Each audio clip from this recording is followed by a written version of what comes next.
Okay, I'm here. Hello everyone, and welcome back to another day of casting Alchemy League Season 8. Hello Tech, hello Raiger. Today we have, as you can see from the title, 3 sets, which are actually going to be 4, as we'll see in a moment. So, the first one is going to be between Raiger, who is in chat at the moment, and TheNagraj.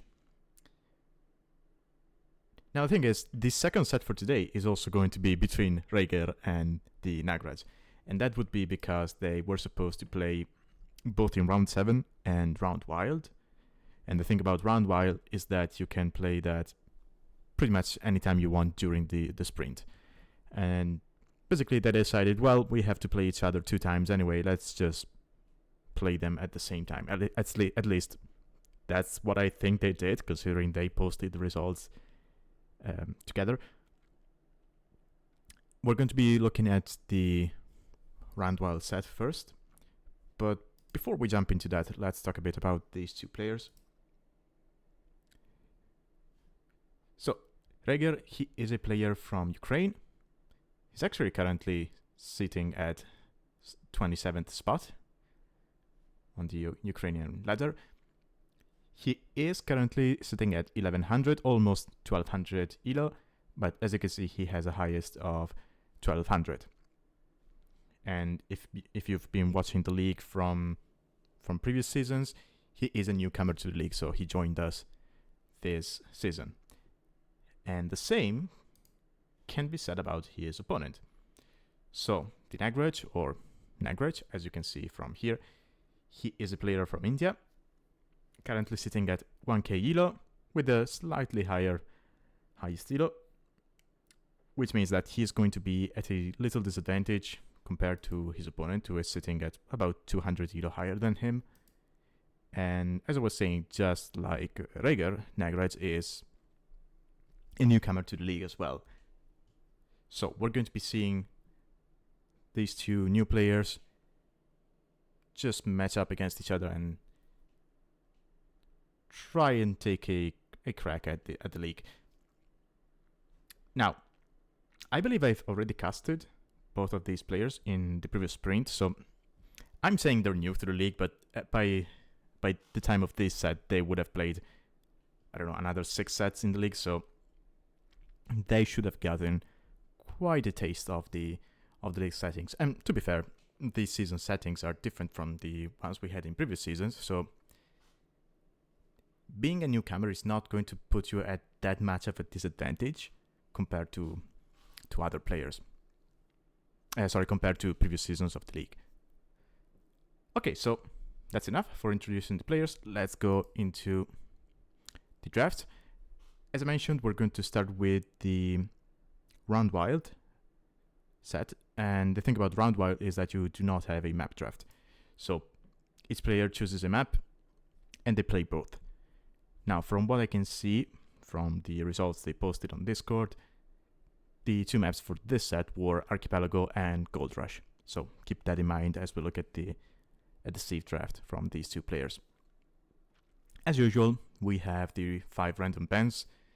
We've had this for a couple of seasons now. Probably one of the best changes we've had to the whole drafting situation in the league. I love having 5 random bans. I'm a big fan of, tournaments with a big number of random bans. I remember playing an arena tournament where you have 15 random bans. That was amazing. But anyway, so the 5 random bans for this set are going to be Poles, Bengalis, Cumans, Georgians, and Teutons. Raiger chooses to go for Italians and Koreans as his bans, and snipes the Byzantines from TheNagraj. And TheNagraj went with Malay and Dravidians as his bans, and sniped the Saracens from ForteRaiger. I like the snipes from both players.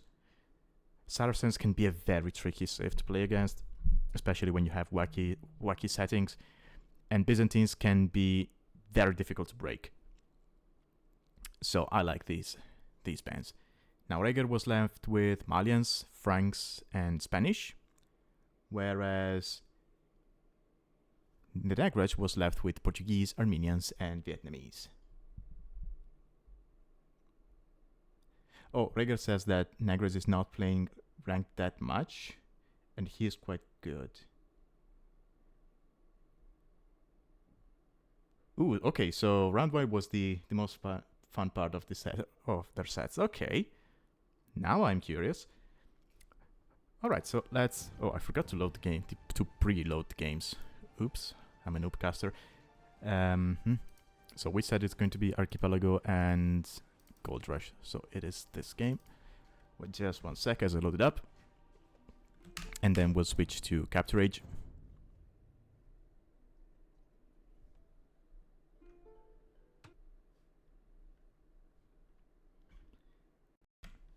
Okay, ForteRaiger is...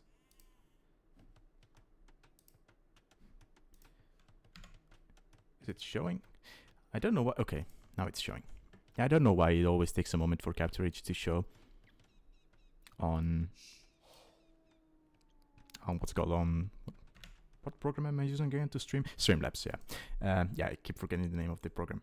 Anyway, so game 1 is going to be on Archipelago. We have Armenians for TheNagraj, and we have Malians from Raiger. Okay, so first thing first, you might think that this is a water map, right? And so you look at civs and you're thinking, okay, Armenians are great for this, Malians are not that good. And normally speaking, that would be true. But do keep in mind that we've seen games in this season of the league not go, very rarely go to Imperial, right? And unless you get to Imperial, Malians are actually pretty good on water. Now, they're bad in Imperial because they're missing Galleon and Bracer. Where is it? Yeah, Bracer. So they don't really have that option. They do have fast fire ship and heavy demolition. But yeah, no shipwright. Yeah, that's sad. But aside from that, they have an amazing wood bonus because they have a discount on their buildings, which of course is always going to help you if you go for a water build, and they get extra gold from their miners. So until you get to that situation where having Galleon with Bracer is actually important, it's not going to be an issue. And we've rarely seen that become important in games on Archipelago. So I do like Malians in this situation. Of course, Armenians, they're just busted on water. If you're going for Galley War, they're going to be amazing. Not just because they fire extra projectiles, but also because their mule cards technologies are 40% more effective, and that applies to the wood upgrades. And what do ships cost? Wood. Especially galleys, they cost a lot of wood. But mostly we see people go for crazy builds to drop castles on the islands and whatnot, so Malians are actually pretty great here. So, that said, Raiger is going for a dock here. This is an amazing dock position. I think I've talked about this before when casting Archipelago, but you need to be careful and check what the map generation looks like. So you're not going to have a whole view on the map, but you look at your TC position, you look at the Tower Island position, and you kind of can imagine where most of the fish is going to be right? Raiger getting his boar. Let's see. So TheNagraj. Yeah, you need to take into consideration the fact you have the monument in the middle, and there's going to be land there. So this is a sad dock. It's a very sad dock.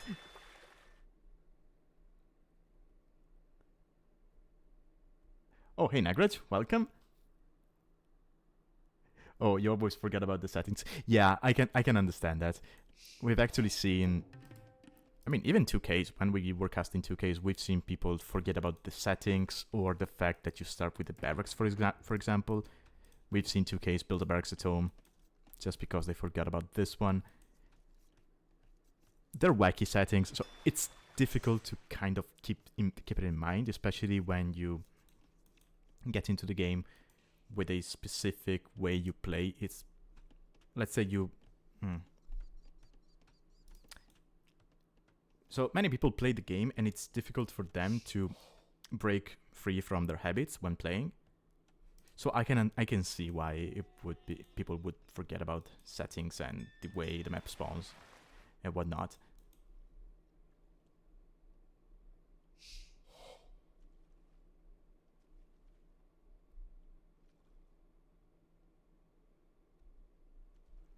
So I will agree that going for a castle drop on the tower with all of your vills is a strong strategy, and we've seen that basically kill most of the times.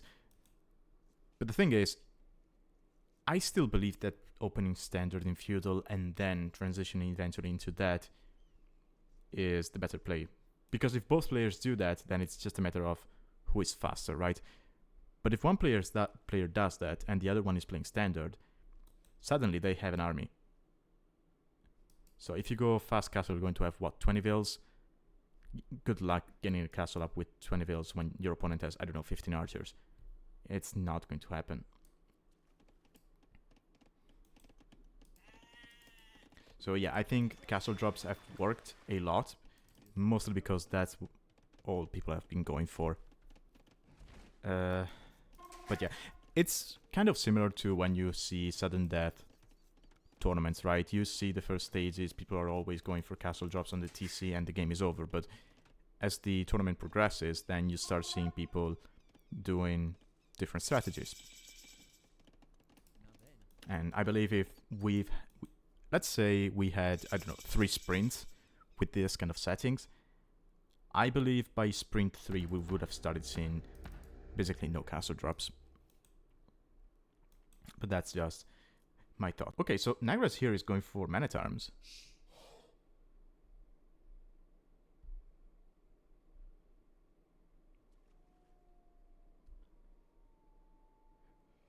Oh yeah, Raiger, the pattern worked for someone. Actually, for one player we're going to be casting today, they basically denied a castle drop with the pattern. It was amazing. And I've been calling for that since the start of the tournament. I was so happy when I saw that happen. Okay, so TheNagraj here is going for Man-at-Arm. He's loading them up on the transport ship. He is still going for galleys. He's going to be on 1 dock. So he's not going to be over-investing into this. Whereas Raiger is going for double dock. Okay.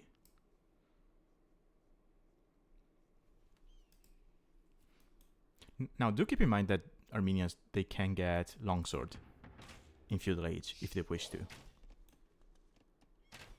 Oh, but TheNagraj here is not going for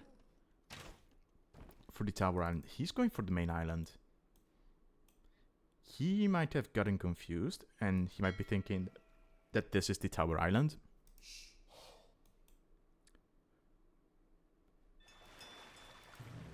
Okay, no. Okay, no, he's not confused. He's dropping a range. Ooh, is Raiger going to use the pattern on the range? That's good value. That's good value. Wait, did he? Wait, let me check. Did he delete the range? Well, no, right? Because the pattern exploded. Yeah. He didn't delete the range. The pattern exploded. That was very nicely done by Raiger. Realizing that situation that he was going to lose the pattern anyway, so might as well deny the opponent's range. And now, yeah, this is what I was talking about. People do tend to forget that you start with the barracks. So Raiger now is thinking, okay, I need archers or skirmishers myself. Let's drop a barracks. Loses a vill.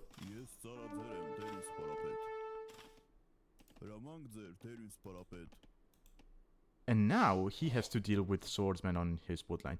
Now, luckily for him, he did get loom early on. Which is not something you usually do on islands until, I don't know, Castle Age.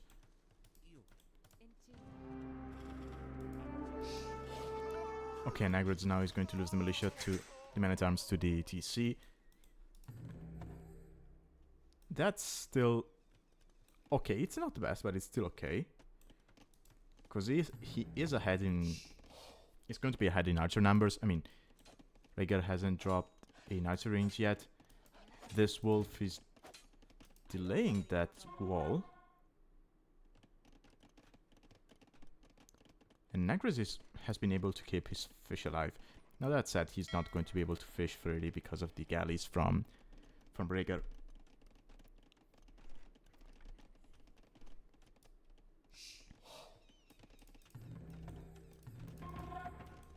And TheNagraj is going to add the barracks here. I like this. He would have to use this one, load the militia up here, transport them. It's fine, just go for an extra barracks if you're thinking about adding some more man-at-arms. Okay, Raiger realizes that he can just wall this. Now, one thing TheNagraj could potentially realize... Yeah, he knows this. Now, he doesn't know that there's no woodline back here. But he could maybe look at his own base and think, wait a moment. I have 2 woodlines and 2 smaller ones. Maybe, just maybe, I see 2 small woodlines here and here. Maybe these 2 woodlines are the only ones my opponent has. And I think if you realize that, you can just drop a tower here, drop a tower here, and suddenly your opponent is off wood on a water map.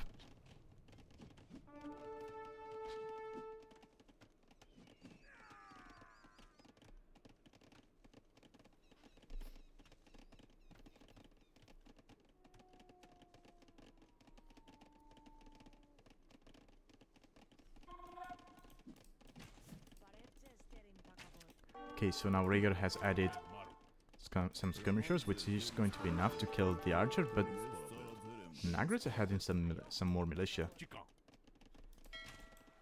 Okay, the galley is going to be saving the skirmishers from the man-at-arms. It's just 1 galley though, so... Do we have fletching? Yeah, we do have fletching.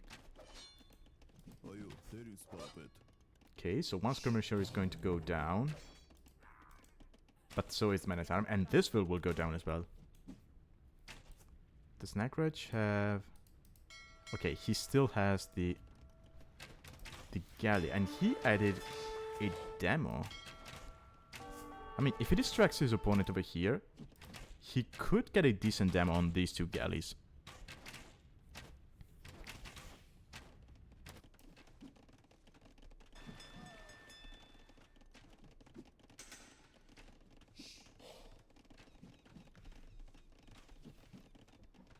Okay, Raiger is dropping the market, so he's probably going to use his gold to go up. So this bonus by Malians is sometimes used to play the save in a similar way to the one you would play with Saracens. So you get extra gold, you can abuse the market thanks to that, whereas with Saracens you have better prices at the market, so you abuse it with that.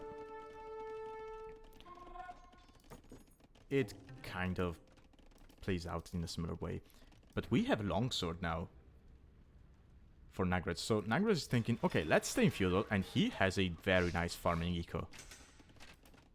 His food is going to be flying. It's 17 farms, no farms whatsoever for ForteRaiger. He is fishing, of course, and he clicks up to Castle Age. As you can see, he used the market, as I was mentioning. So he's going to have the power spike, but look at this. Raiger is going to lose... Yeah, he's going to lose his galley mass before getting to Castle Age. And TheNagraj still has the demo. If he's careful here, or rather if Raiger is not careful, Raiger is not microing against the demo. And now it's too late. Ooh, that's a nice demo. And TheNagraj, keep in mind, he's Armenians, so his galleys are going to be better. Wait, did that... I'm sorry, this is the second time I rewind, but that was weird.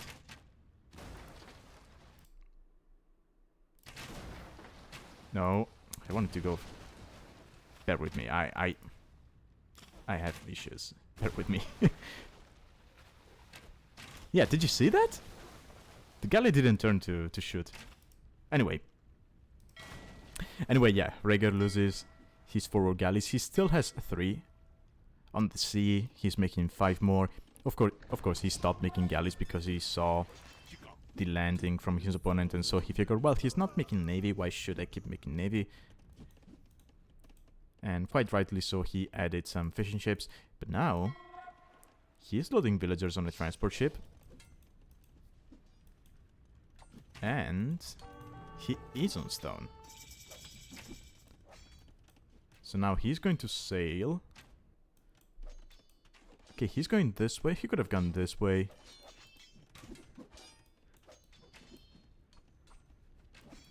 Yeah, it doesn't make that much of a difference. He has control of the water. He's going to get War Galley. He's going to get Bodkin Arrow.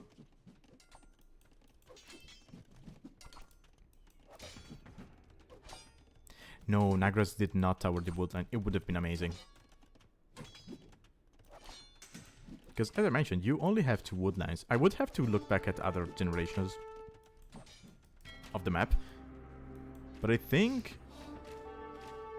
Ooh.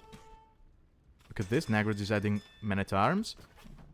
They're going to block the foundation for a potential castle. And actually... Hold on.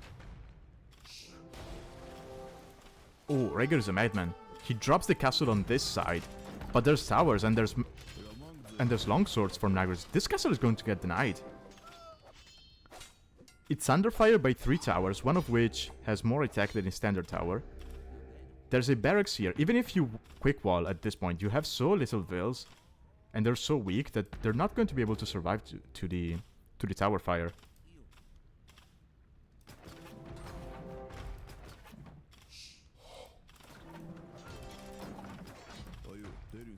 And this is what I meant, right?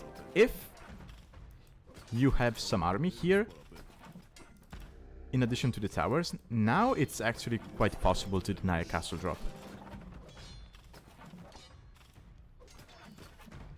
If you're prepared, right? Okay, so in this case, Nagraj did not have that much army, and if Raiger had come with 30 vills and dropped the castle here, then I think it goes up.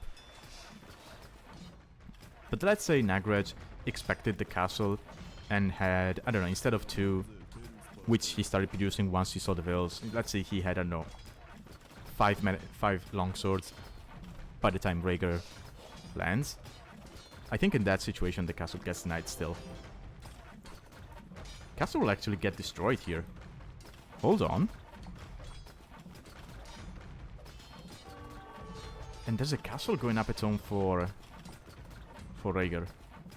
Yeah, castle goes down. He didn't delete it, so he's not going to get back the stone. Ooh, I didn't see this. Okay, Raiger is forced to drop a castle of its own because there is still longsword raid. He's going to be able now to make battles, which are going to be good against the longswords. But keep in mind that behind this, Nagraj, he's up to castle. He's on 18 farms. Still no farms from Raiger. Sure, he's got 9 fishing ships, but they're not as efficient as he might have wanted them to be. Nagraj is getting arson. This castle has no murder holes, so it's not going to be able to kill the longsword. Of course, they will go down to the Scorpion and to the Petrus. Oh, Raiger did not realize he didn't delete the castle. Yeah, that hurts. But this is what I meant, right?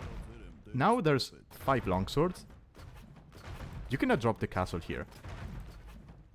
I mean, you could drop it here maybe, and then quick wall it to not get killed by the longswords, but I think if you drop it here, it doesn't range the tower. And the longswords can just act as a body block for the castle foundation.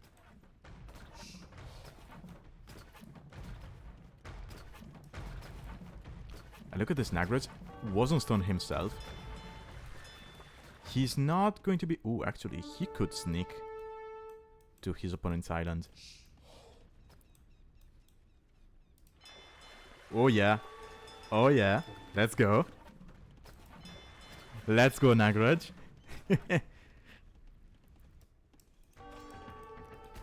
He's still finding kills here, by the way. I mean, look at the Cs, because, I mean, the towers are the most important part of the game, but this... He keeps sending in trickles of longswords, who are going to be two-handed swordsmen now. And he keeps finding kills. Wait. Rhaegar had 9 fishing ships. Oh, wait. Okay, Nagraj is insane. I cannot keep up with the amount of things he's doing. So, he was raiding here. He was killing fishing ships. And he is preparing for... He was preparing for a castle drop. Okay, yeah, this is an amazing game. Rhaegar was right. Okay, so where does the castle go? It's 13 vills. Ooh. Yeah, vills are being dumped. I hate this. And the worst part about it is that a couple of patches ago they said, oh, we improved the way units behave when moving away from foundations. No, they didn't.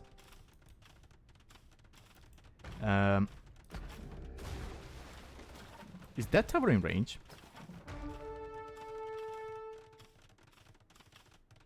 I don't think it is. I don't think it's in range.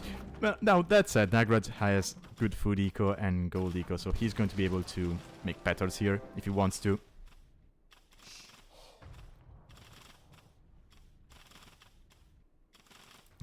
Nagraj says he thrives in chaos. I can tell. I can tell. But this is the kind of place you need to have for Alchemy League. And there's a castle drop in Nagraj space, but a church to deny the castle drop? A second church to deny the castle drop? Well, it's not going to range anything, but... Warrior Priest? Yes, we have Warrior Priest. Let's go. I don't think the castle gets denied. Maybe barely. No, no way, no freaking way. Okay. Oh. Okay, it doesn't get denied, but at the same time, TC is not in range. So Rhaegar would need petards, and we do have... Oh no, never mind. No way. Oh, it got denied! 99.28%.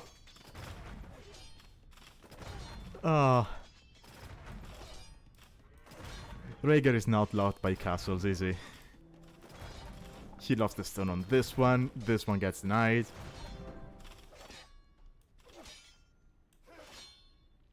Yep. And Nagraj is going to church rush here. Now, the funny thing about churches is that they do as much damage to buildings as castles do.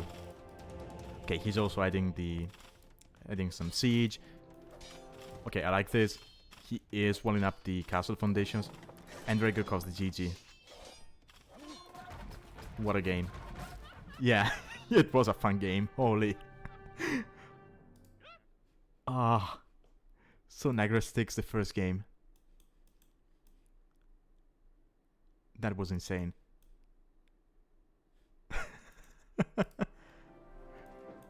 Oh wait, did the tower go down to the castle fire, or did he delete it? Oh, so the castle could range the tower. Okay. Oh, I guess Nagraj did not click the tower, and the castle just automatically attacked the other two towers because they were closer. Yeah, okay, that would make sense.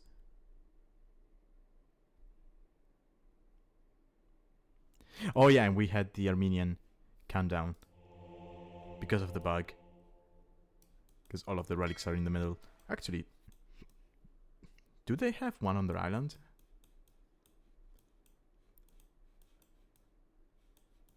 No, they don't. All of the relics were in the middle. Yeah, relic victory has not been a thing this season. We used to see that quite a bit in previous seasons, that and Wonder Victory. But this season, because of the tower and the sudden death and the monument, you don't really see relic victory or Wonder Victory. Wow, that was a nice game. That was a good start to the set. Holy. Yeah, Rest Collected was close. I mean, both civs have very good eco-bonuses, so that would make sense. But yeah, Nagraj, because of the farming eco, was way ahead with food, which is, of course is going to help with the swordsman.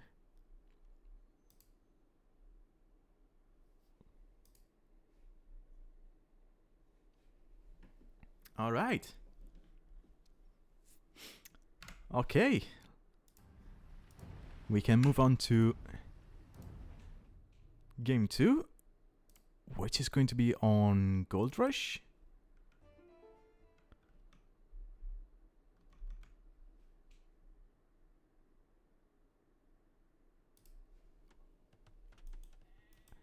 Okay, so game 2 on Gold Rush, we have Vietnamese from Nagraj, and Raiger is going for a classic civ with the Franks. Ooh, I'm so happy to see Franks being played in League. We don't see that many classic civs nowadays in tournaments. Well, not just in the League, in tournaments in general. Unless it's something like, I don't know, Goths or Celts going for some crazy strats. But civs like Franks or Britons, we don't really see them that much. I mean, I'm guilty of that myself, right? I haven't played Britons this tournament. I mean, this season. I played them quite a bit in previous seasons. But yeah, it's nice to see Franks. Anyway, we have a Stonewall generation. I didn't actually talk about that in the previous game. We had a fortified palisade wall in that one. So ram pressure is not going to be as strong as when you have fortified palisades. Of course, rams are still going to be able to deal quite decently with stone walls, but that buys you a little bit more time. Oh, let's check the tower HP. 1000. That's average, I would say. I think we've seen as low as 700 and as high as 1600, if I'm not mistaken. So that's actually below average. Anyway, both players just scouting with their kings.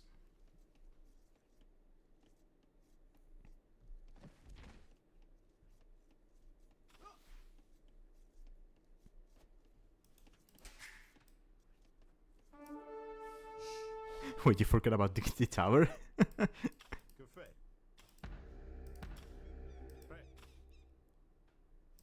Okay, Raiger almost loses the Patchard. Will we see one of these two players use the Patchard to kill some builds? We actually saw that a lot last time I casted. We saw people snipe even 2 villagers, unloomed villagers with the Patchard, which is a nice use of it. That's another aspect that we've seen more as the league progressed, right? If you look at the sets in Sprint 1, people were not really using the Patchard in many ways, right? They were mostly using it to take down walls around the tower. But as the season progressed, we've seen people use Patchards in more creative ways. So we've seen people use them as a defensive mechanism against the castle drops. We've seen ForteRaiger used it in the previous game to deny an opponent's building. We've seen people kill scouts with them. We've seen a lot of different uses, which is nice. And it just goes back to what I was saying during the previous game, right? The fact that we saw not that much of a variety in strategies used in the league. It was due to the fact that people were new to the settings, and so they didn't have that many ideas themselves. But yeah, as the league progresses, then people will realize, oh, I can use this for that, I can do this, I can do that. It's nice to see.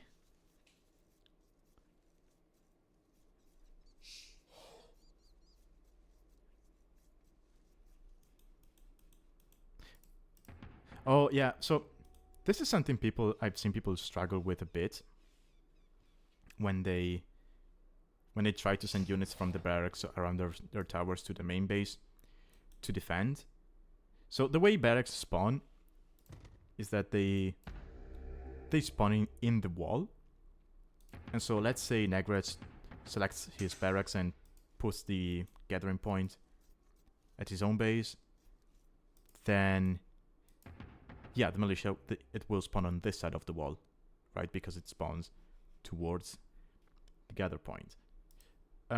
Which is annoying, but you can just work around it. Because they added, I think it was 5, maybe 6 months ago, they added the possibility to have multiple waypoints for you to gather.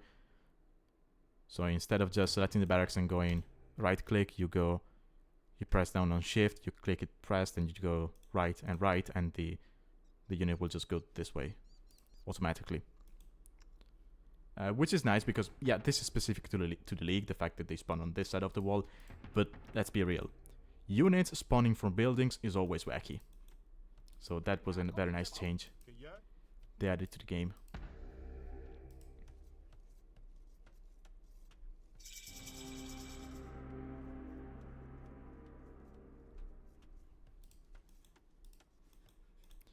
Especially with war wagons or rams, it's always so random, it's always so infuriating when you're trying to spawn them on one side of the building. Maybe it's completely open, but they will still spawn on this side. And yeah, never mind. I'm done complaining about the game. Let's talk about this this specific game. So, TheNagraj added some militia. He's going forward with the petard. He might be able to repay the favor here. If ForteRaiger does not see the petard coming and drops the stable here, it might get denied. I say stable because, well, he's Franks, so... and he was not on gold. Petard has 500 bonus damage against buildings, so... okay, no, he's not going to be able to deny it anymore. TheNagraj is just... walking around. He does see the stable. He does know about the TC because he is Vietnamese. His king is over here.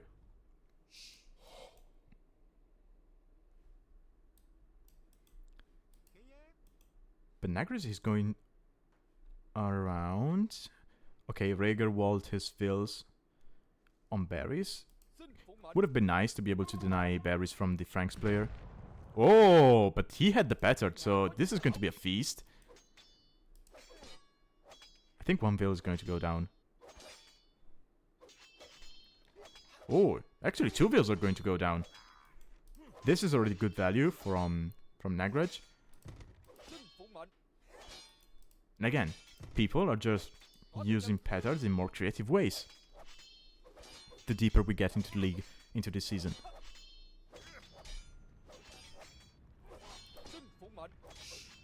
And behind this, he's Vietnamese. He's not using his eco bonus, which makes it so that his eco tags cost no wood, and they come in faster. He's got his spearman out. The spearman is sitting here. Oh, he could even go for a wolf rush here. Just take the spearman, walk around the middle of the map, and go to your opponent's TC. Well, not to the TC, maybe to the wood line.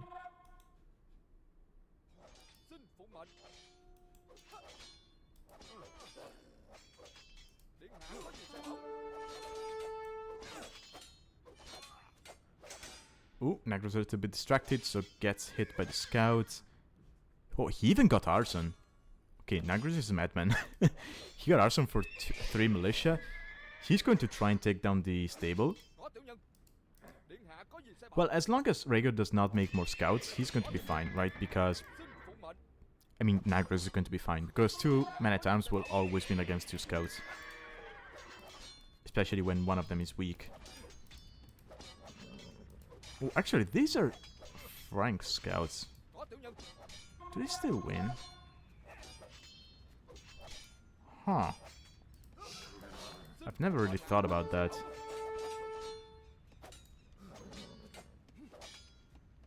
Oh yeah, it might boil down to who gets the first hit. Because it's 54, so it's 9 hits from the man-at-arm. And it's 45, so it's 9 hits from the scout. Ah, interesting. 2, 0.75. Yeah, they also have the same attack speed. But TheNagraj is adding more man-at-arms. And this is not something you expect with the enemies, right? You expect them to be going archers or even scouts into CA. You do not expect them to go man-at-arms. And yeah, Raiger is forced to, well, not exactly forced, but he's going to have to repair the stable if he wants to keep making scouts. Now that said, TheNagraj is piling up on the idle TC time. And he still has no eco tags, whereas ForteRaiger already got them. Of course he gets Horse Color for free. He is nicely walled here. This scout is weak, so even if he gets on the wood line, he is not going to be able to find many kills. Same goes for this man-at-arm.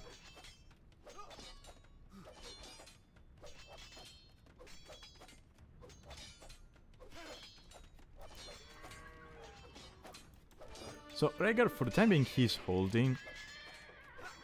I would even make an argument for, yeah, he's got a, yeah, he already got a range. Just make a couple of archers, even skirmishers, and just sit them. Yeah, skirmisher, you sit here in TC range. We got a wolf delivery, but nope, they're going to get killed by the archers. Actually, the wolves are going to be detrimental to TheNagraj. Oh yeah, one archer goes down to the wolves. TC. Oh, TC actually automatically attacking the wolves instead of the man-at-arm. That was good. So the man-at-arm gets saved. But yeah, it's on 2 HP, so now even a skirmisher is going to be able to kill him. Okay, TheNagraj is getting the upgrades for his militia. But he only has 1 man-at-arm, so maybe he might want to do, I mean, he's making scouts. So yeah, why not?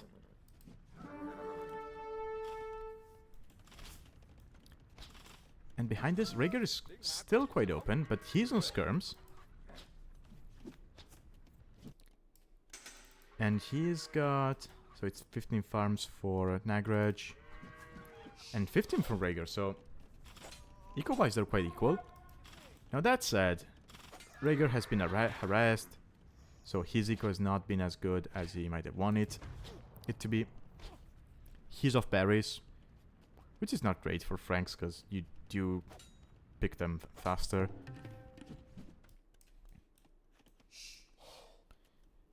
But he is ahead in builds, mostly because of the idle TC time from TheNagraj. So TheNagraj, he is causing chaos, but it's also having a detrimental effect on his eco. He will lose these archers.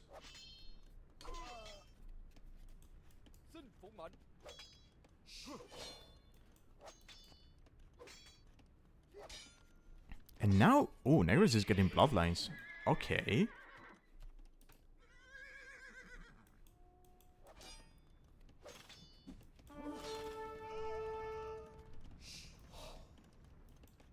Okay, now getting the eco tags. I mean, TheNagraj, despite the fact he has less fills, Res Collected, he's actually ahead because of how much he idled his opponent. And if you look at resources, he's actually closer to Castle Age. He's using the market. He's not selling the stone, which I like. Yeah, now he's going to click up.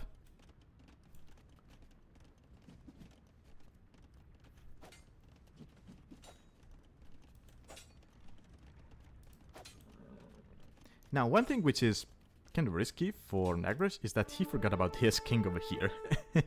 So imagine if Raiger sends some scouts out and finds that king. That could spell trouble for TheNagraj. But he's up to castle, and he's still making men-at-arms. So, so TheNagraj basically looks at his tech tree, and he says, okay, what do I do well? Oh, I have nice archers, I have nice CA, I can go cavalry, I can go elephants.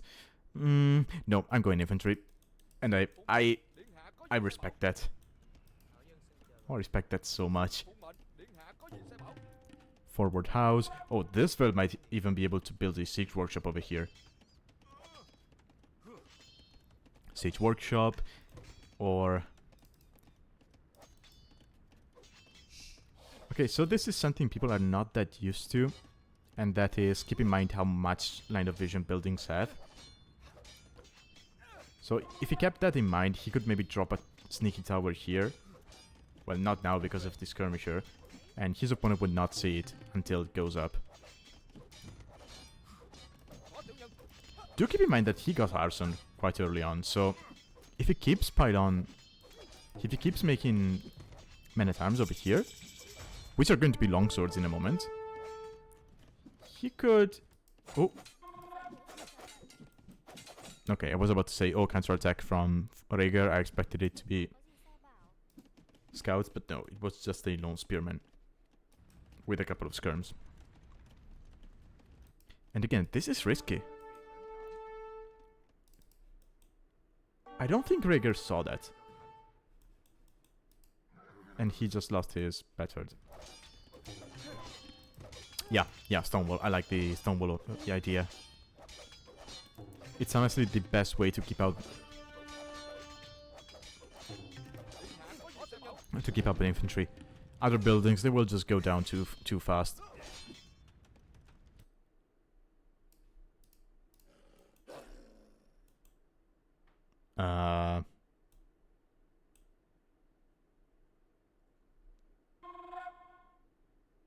Did the skirmishers get a pet wolf? So that wolf had... Okay, it killed a skirmisher. And let the other two go. This is not the first time I've seen wolves bug out on this map. Ooh. Okay, Raiger sees this. Okay, if you're... No, no, no! Do not attack him! No. Wait. Wait, whoa. Okay, yeah. Oh. Just a knight. A knight over there? And the king is dead. And this is... And there is a siege push here from TheNagraj. And the king is still there.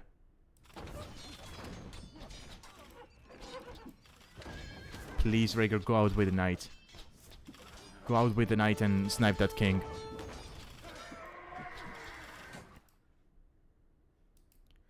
I think if you're Raiger, you need to check this. You saw the king run over there, but you're not 100% sure it went back to his base.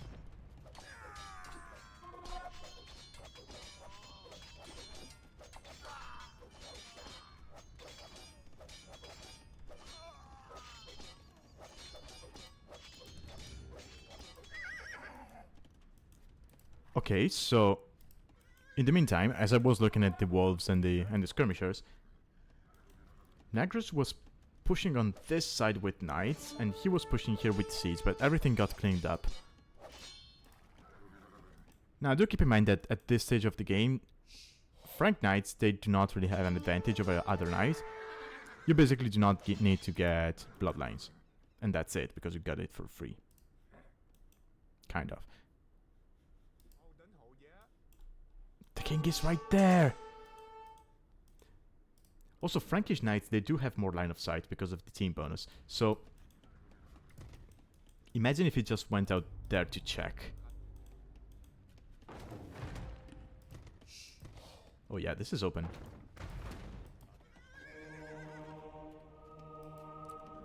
Yeah, but it's 4 knights. I mean, one is going to get converted, but yeah. that monk is going to go down.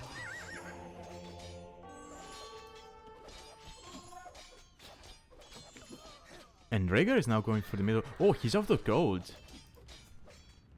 Or rather, this was his only gold. And it's vulnerable to the mangonels. So he figures, okay, let's go for this one. The wolves have been pushed off the middle anyway. And TheNagraj is now going for elephants. I mean, if your own knights are not going to be winning against the opponents, why not just go for elephants? The better knights.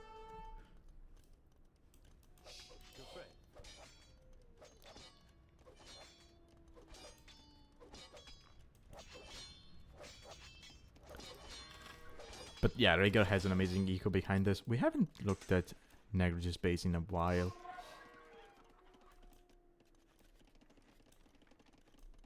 I mean, it's not... The amount of farms is not as good as Raiger's. But that said, a lot of times the villagers are just in the TC because they're being attacked. Okay, and the wolf changed his mind and is now attacking the skirmishers. Oh no, wait! It's still there. Never mind. But considering how much pressure TheNagraj is putting on his opponent, this is still a decent eco. Sometimes you will look at this amount of pressure and you look back at the base and you have farms over here, over here, over here, where like no farms around the TC touching it. This is still nice.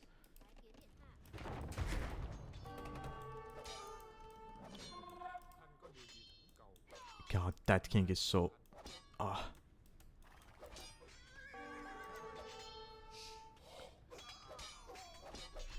So wait, is Raiger seriously going to go the whole game without realizing, without going back for the king?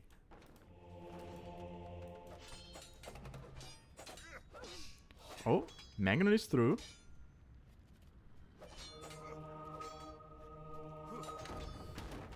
It's going to stay alive. Well, not really, because there are 3 knights coming. 4, 5 knights.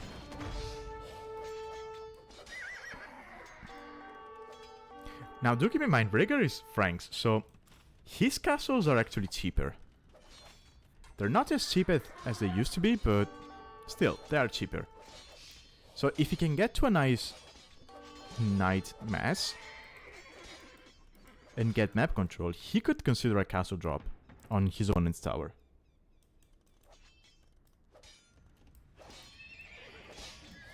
There are still wolves.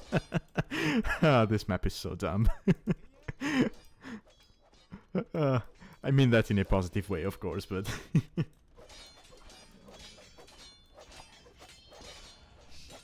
Okay, now Raiger should have stabilized a bit. He got rid of the siege workshop. He's going to stonewall this side. I like that. He's got knights to defend on this side. I wouldn't mind seeing a couple of walls here with a couple of gates.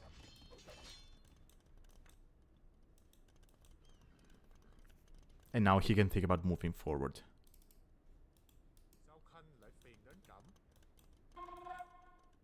Oh, yeah, he's not going... Yeah, he's never going to notice that. Because the knights are going to be pathing through the middle anyway. There's no reason at this point of the game to go around to avoid the wolves. Because, well, there are no wolves left. There's only one over here and one over here. So you might as well go through the middle. Oh. Oh, okay.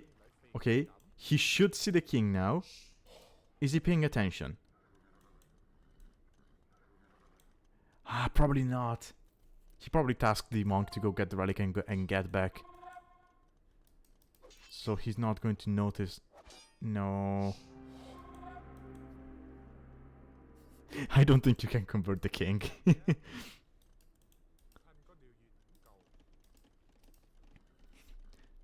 Actually, I would have to go back to that game and check, but I remember in Age of Kings you could convert heroes. I don't know if you could convert kings. I would have to check. I still have an Age of Kings disc, so I could do that sometime. Oh. Wait a moment, Raiger has his king exposed as well. Well, he's a little bit safer than TheNagraj is. But still.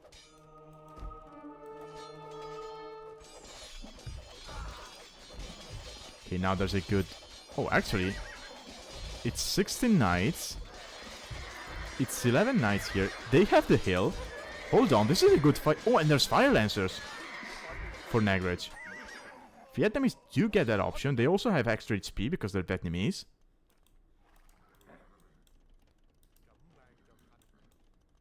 Raiger, that's your win condition.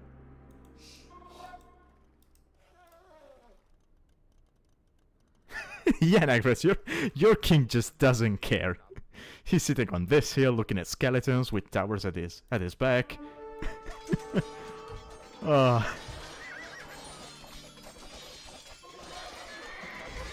Fire lancers are amazing, by the way.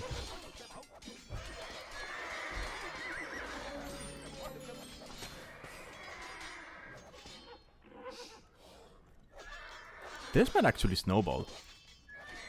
So Raiger should have almost enough stone for a castle. If he gets a defensive castle, then he might be fine.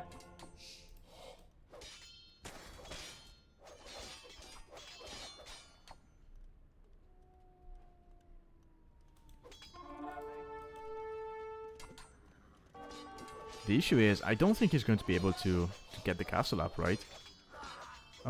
Okay, no, he should be able to take this fight. There's only one Fire Lancer. It goes down. Okay, yeah. Raiger now cleans everything. He's having scouts. And he switched to crossbows to ensure that he can kill the Fire Lancers. We have a castle here in the middle for TheNagraj, who is also up to Imperial. And... okay, no, he chooses to go back with the castle. But you keep in mind he has control of the monument. And we're getting closer and closer to that 100 years countdown. Okay, control of the monument changes to Raiger. Okay, so the countdown will keep going down until 100 years. And then every time control changes, it will go back to 100 years. No matter how low it went.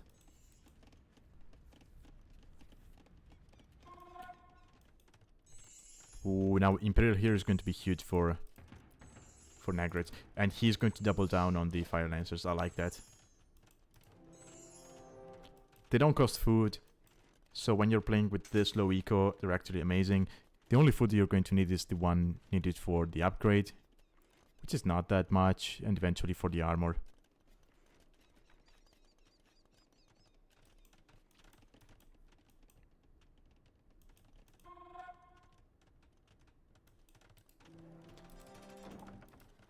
I mean, TheNagraj, even if you didn't forget about the tower, I don't know if going for the castle drop on the tower here would have been the right choice, because you do not know how many knights are on the field at your opponent's base. So I like this. Just play it safe. You're going up to Imp anyway, so you can take it from there. Now that said, if you went for the castle here, you might have seen your king. So.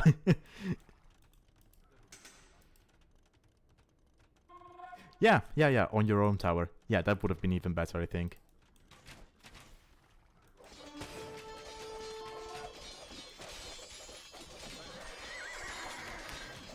Okay, so TheNagraj takes the fight.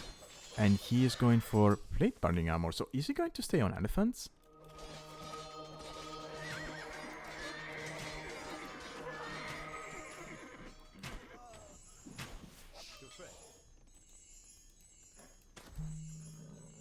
Okay, no, he's not taking elephants, but yeah. Knights. They're not cavalier, but with plate barring armor, the crossbows are not going to do anything to them.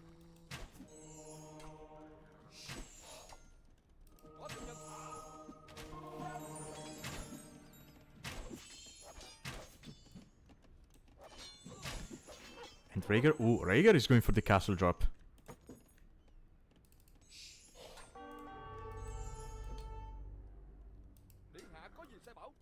Yeah, just go for it. Go for it. You got knights to support, you got crossbows, just go for it. Oh yeah, he's sending a lot of vills. Yeah, this is enough. It's enough. There was yeah, the army from Nagraj was out of position. Quick walling. Yeah, this castle will go up.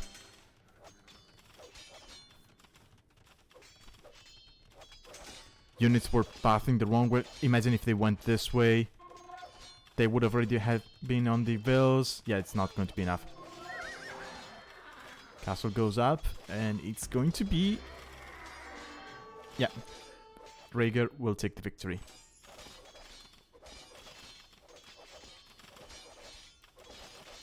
Oh, he misclicked. Okay, yeah, he noticed. Okay, good.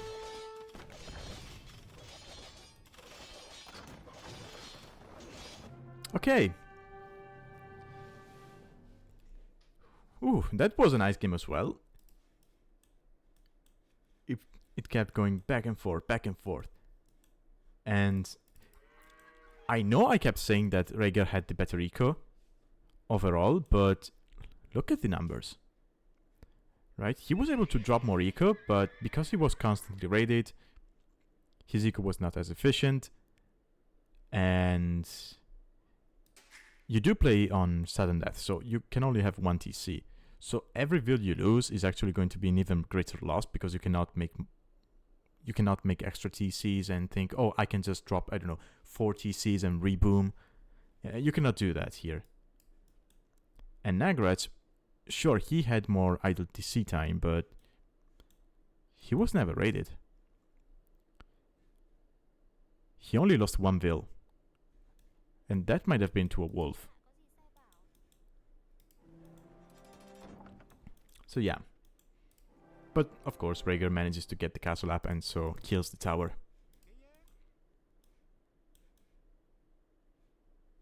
And yeah, he was also behind in rest collected, but again, if you can do this, you have pretty much won. Oh yeah, the forward wheel. Yeah, the one building here. Yeah, oh yeah. I forgot about him.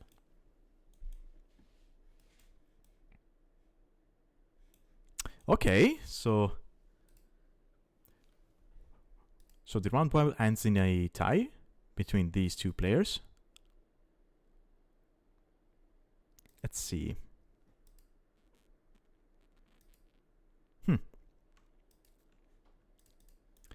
Okay, so that was a nice first set. Let's go back to the draft for a moment and see what the other set they played was like.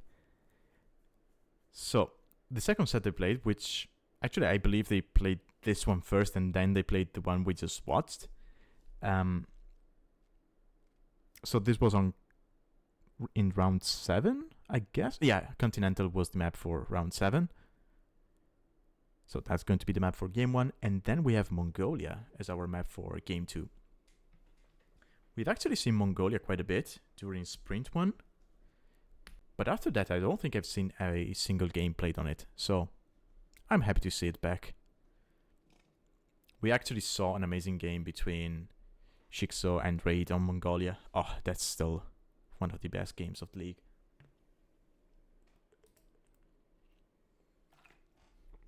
Okay, so Civ-wise, again, we have 5 random bands: Bengalis, Armenians, Incas, Japanese, and Saracens here. Raiger went on and banned Romans and Georgians, whereas Nagraj banned Malay and Byzantines. There was an Italian snipe from Raiger, and then Nagraj sniped the Huns. So Raiger was left with Spanish, Slavs, and Dravidians. Okay. Whereas Nagraj was left with Koreans, Khmer, and Vietnamese.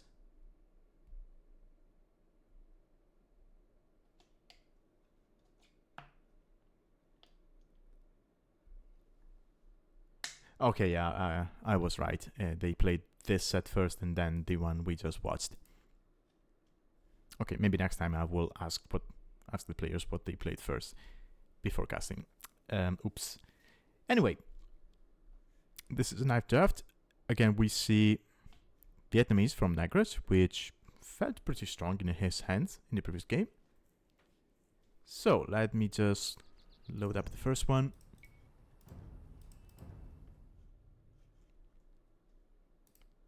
And we can jump into it.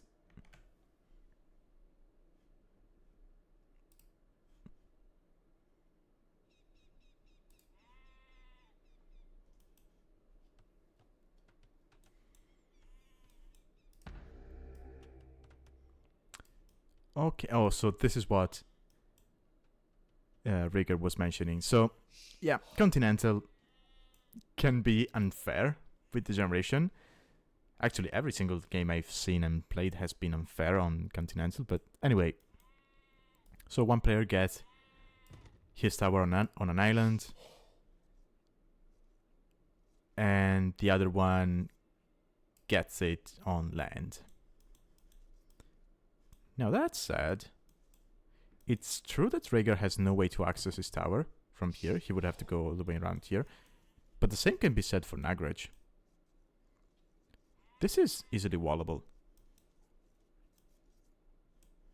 Of course, it requires you to adapt quite a bit, but it's not too bad. Now let's check boars, because we've seen boars can be in tricky position. Okay, they're behind the wood lane, that's fine.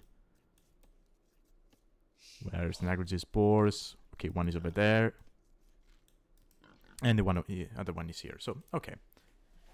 Because we've seen spawns where you have, I don't know, your TC is over here and your boar spawns over here on the other side of the river and you have to walk all the way around.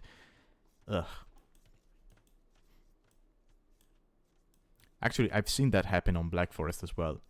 I remember during my set against Otter, I had I had a small lake in the back of my base. But it was like a thin lake. It was very long and very, it wasn't thick. And the boar spawned on the other side. So I had to walk all the way around the lake, shoot the boar, and walk back. That was, that was not a fun experience, I'm telling you.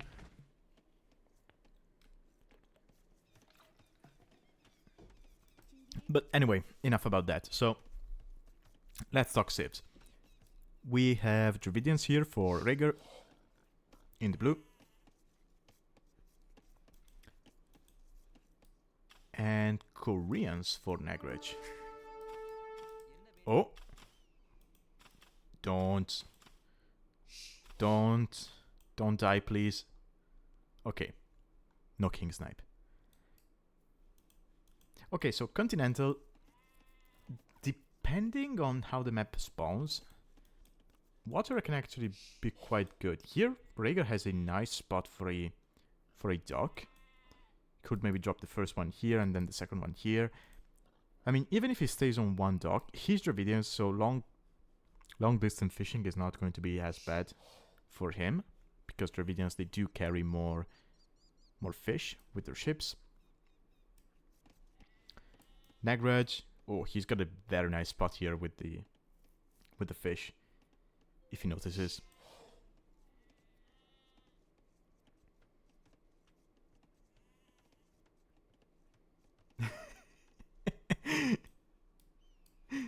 Yeah, it's in Narnia.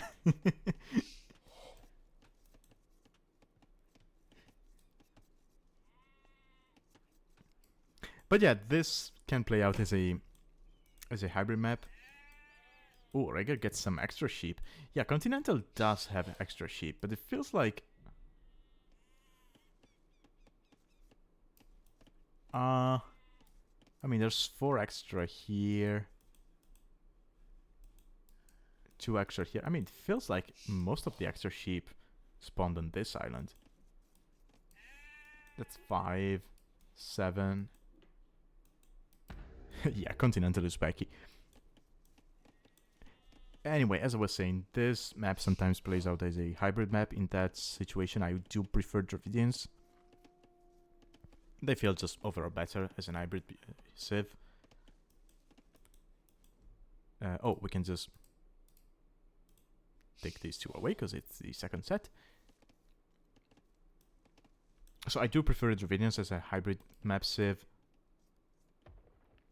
But, I mean, Koreans are still nice. I like Koreans overall. It's just the hybrid aspect which makes me prefer Dravidians. But anyway, Nagraj is going up to... Oh. Yeah, you cannot kill the Petard with your own Petard. It doesn't do enough damage. Which feels weird. I wish Petards had bonus damage against other Petards.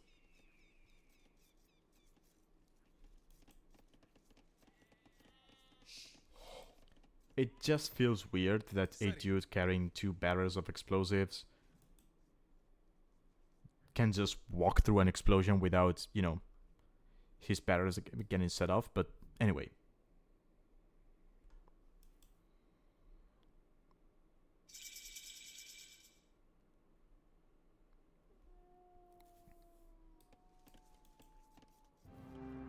Nagraj gets to Feudal Age. Starts getting his wood upgrade. Is he going to add some military buildings? No.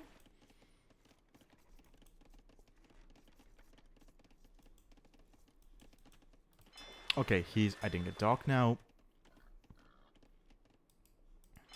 Ooh, Raiger actually went for this side of the map to dock. Huh. Now, Raiger is going to be later to Feudal Age, but he does have a lot of sheep. And he might be considering fast castle here.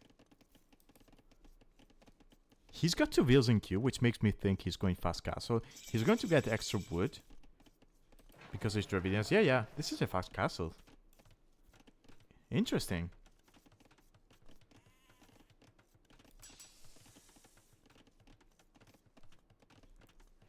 Is he going to have enough food?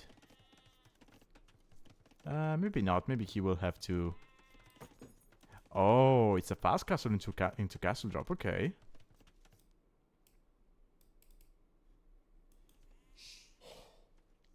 And of course we have militia from Nagraj. Of course we have militia. Oh, that's so nice.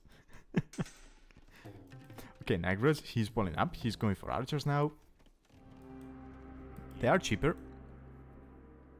as Koreans. Now, control of the monument changed, and you do get a notification for that. So, if Raiger looked at the middle, he might have seen the archer, because you always have vision on the monument in the middle.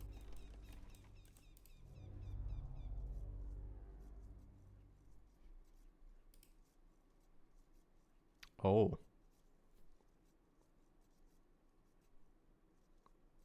Okay, I just noticed something. And this might be...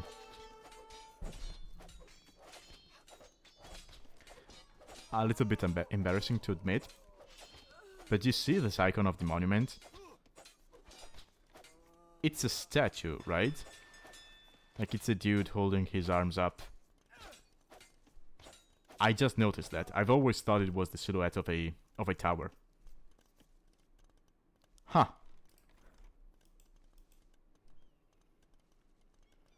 I've been playing this game for 25 years and I just noticed that. Nice.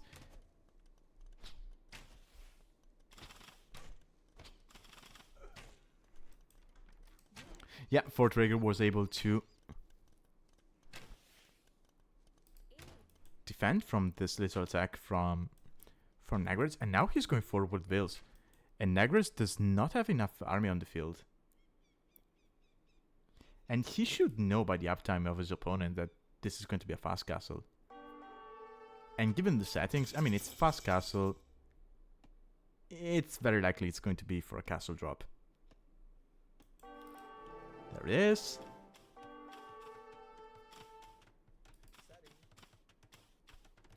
And I think it's going up. There's a couple of weak wheels over there, but it's not going to be that big of a deal. TheNagraj is still raiding here, but yeah, it's just one archer going down to the villagers. It gets shanked to death.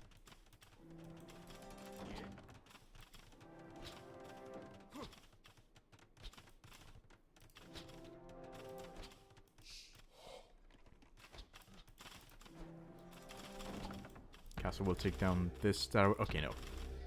He notices. Yeah, he's attacking the palisade behind. This happens so much. And TheNagraj calls the GG because he knows he has no way to save his tower from this. So Raiger takes the first game. Yeah.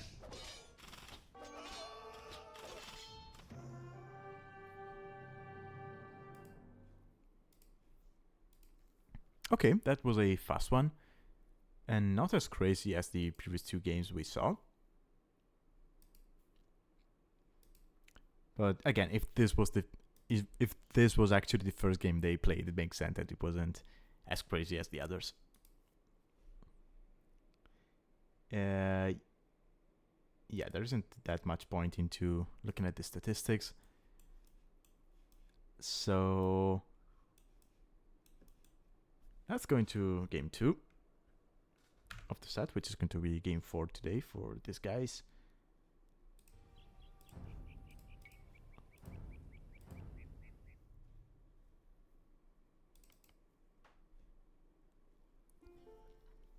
So, game 2 of the round 7 is going to be on Mongolia. And we have Slavs from Raiger and Khmer from TheNagraj.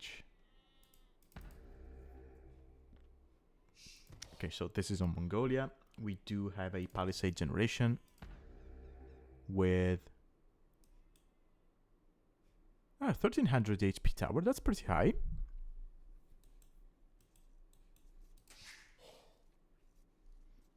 Okay, Slavs are an interesting choice. So Khmer, I can see. I mean, if you want to go for a fast castle, they can be amazing because you can shave off some bills off the build because, well, you do not need buildings, so you only need to be thinking about the food and the gold. And then you can just go to stone as you click up to castle age. Also, TheNagraj's stone is quite safe there in the back. Actually, his old base is actually quite easy to wall. He does have awful golds though. Both are forward, both are close. If Raiger decides to go aggressive here in feudal age, he can just deny those.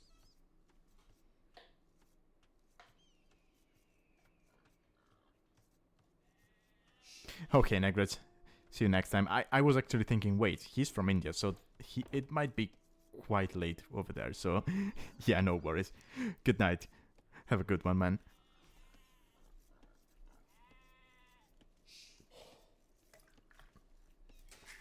Now I'm curious to see what he meant by I forget about the sudden death settings. So Khmer are not a douching civ, so I don't think we're going to be seeing that. But yeah. Let's not exclude the possibility. I'll be honest, I actually... I should not be admitting this, but I actually drafted Persians in Sprint 1. I forget for which set. Thinking, oh yeah, I'm going to pick Persians, and depending on how the map spawns, I might actually douche. Of course, the map didn't spawn in such a way that I should have douched, so I didn't, but yeah, it would have been a disaster if it happened. Anyway.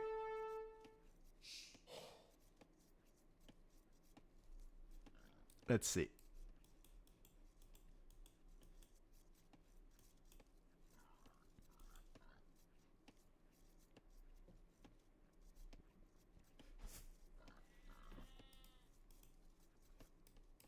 for the time being, pretty standard build. ForteRaiger forgetting about the barracks.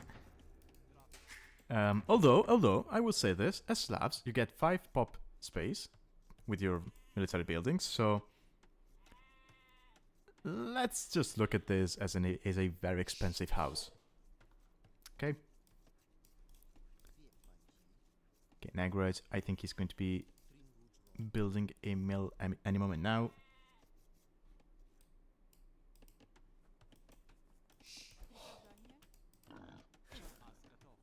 Ooh, saves that bill.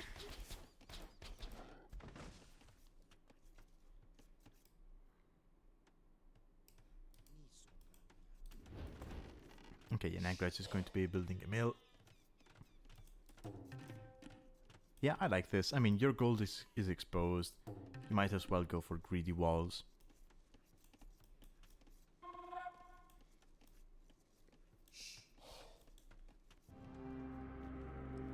And I mean, sure, they're going to be greedy walls, but you can just use the cliffs.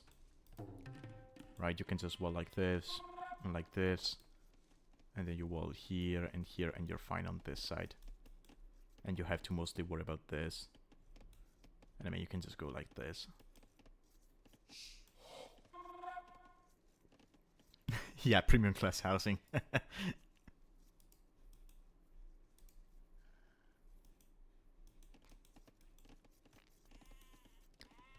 Okay, TheNagraj. He's on stone already. Oh. And okay, he is walling the pattern in.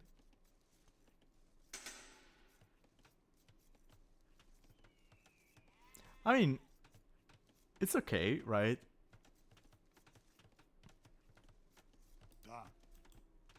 Your opponent forgetting about the pattern is still one pop that the pattern is taking, so why not? I mean, the only way for him to get out of here with the pattern, I mean, there's no way for him to get out with the pattern unless he sends another unit to kill the wall. Because if it attacks the wall with the pattern, then it will explode, so...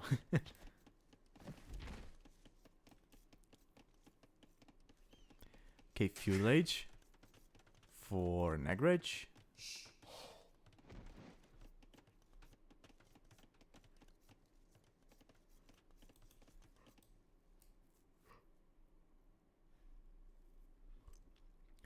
Raiger clicks up now, and this might be a fast castle again.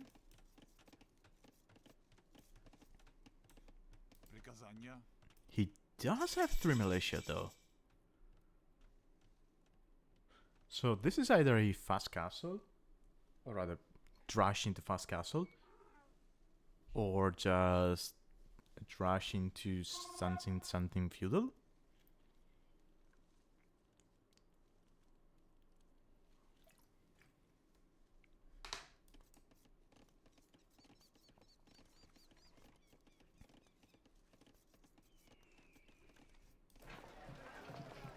Okay, TheNagraj is going to be building a market. Yeah, he doesn't need it to go up as the Khmer, but I guess he just... Yeah. He's going to be selling something to get up to get his goal to go up. He's selling a spear.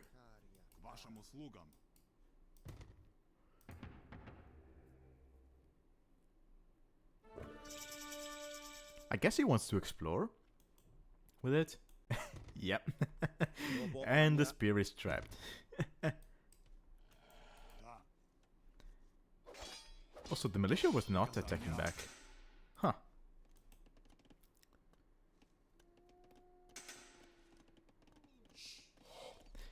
Ah, my favorite Raiger. My favorite.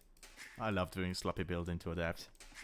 I mean, it's 9 farms as slabs with horse color and B-Tax. This is still nice eco.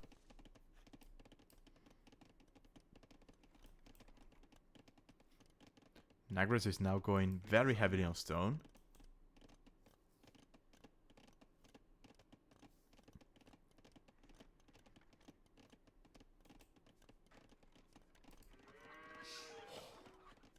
He's got a... Okay.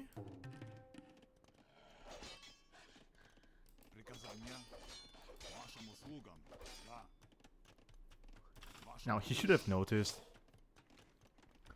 this amount of militia. Actually, this time around it was ForteRaiger who made a lot of militia. Huh. I mean, this amount of vills is going to be able to fight back. He's getting man-at-arms, but I don't think it's worth it at this point. Yeah, you lost so many HP on the militia, you might as well cancel that.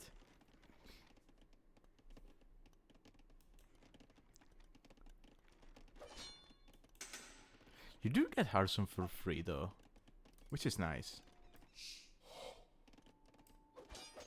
You might be able to get a Vil kill now with the no, okay, never mind. I mean, it's still Khmer, so he could just jump into the house.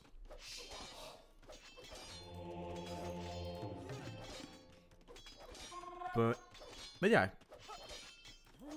Right, so... You know... I mean, I don't know if ForteRaiger knew that TheNagraj was going fast castle. But yeah, TheNagraj tried a fast castle with the castle drop, but if you go for this kind of aggression, you can kind of deter it.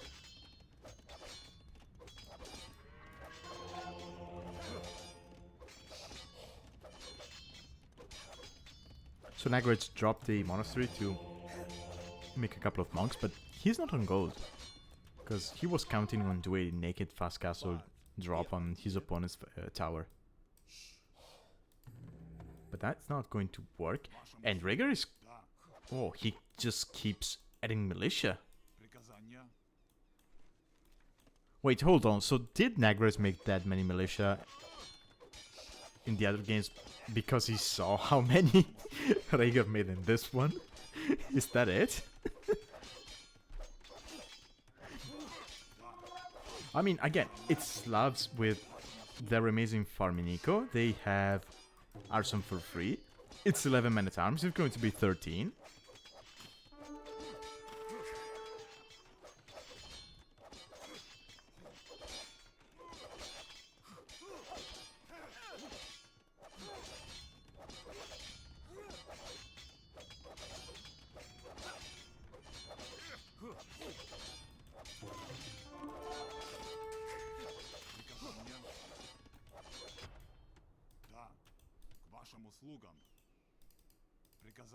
I mean, this is doing much more than keeping the castle away, right? This is literally killing your opponent. And actually, last time I cast it, I forget who it was. I think... I would have to look back on at that, but yeah, someone else went full on man-at-arms in Feudal Age. On Gold Rush it was. And if I'm not mistaken, the level was actually quite high. I think it was a couple of 2Ks playing. I forget who it was, but yeah, someone else went full on militia. Or rather man-at-arms in Feudal Age. And just kept on pressuring their opponent with arson. And I mean, in these settings, when you expect people to go fast castle and drop a castle on your tower, it's actually pretty good, because the only thing man-at-arms die to in Feudal Age is basically archers. But if your opponent is going fast castle, he's not going to have archers on the field. Oh, that's painful.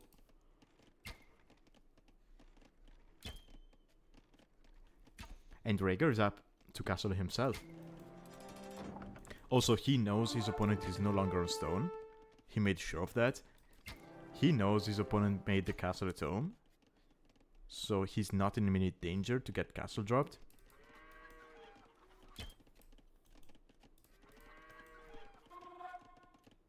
It's 21 Slavic farms.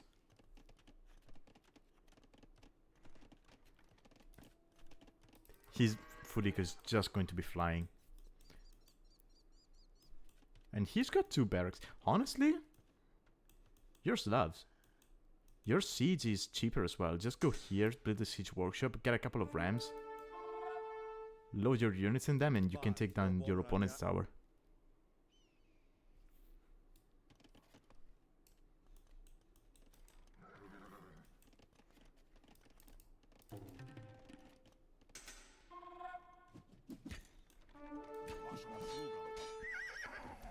Nagraj loses a CA over there because he was not looking. And we have Ballista Elephant. Okay. We have a chunker coming forward. Okay, Raiger gets the Castle Age. Getting Wheelbarrow. And the siege is going to be for... Oh, no. Changes his mind.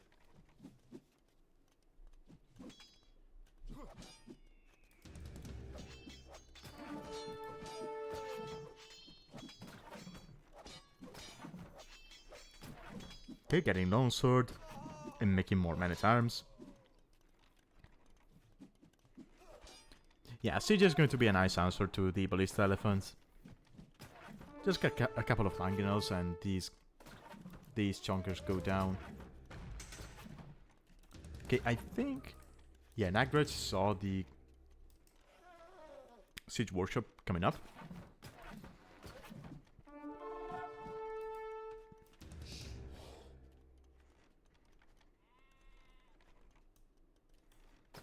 So is it going to be Rams? Is it going to be... Okay, it's going to be a Mangonel. Rams are actually quite good against the Ballista Elephants. Especially if you load them up with units. Because then they move faster, so they can actually... I think they can actually catch up to the Ballista Elephant. Now, I might be mistaken about that, but I think I remember reading a change where Rams will automatically attack Ballista Elephants if you patrol them into the Ballista Elephants. Do not quote me on that one, but I think there was such a change some months ago.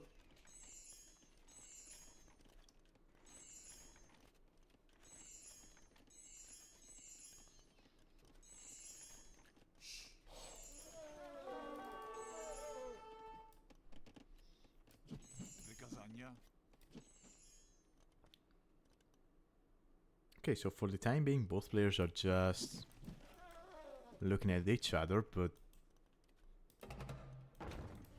it's going to be one Mangonel. No redemption is in yet. So this Mangonel is not going to get converted.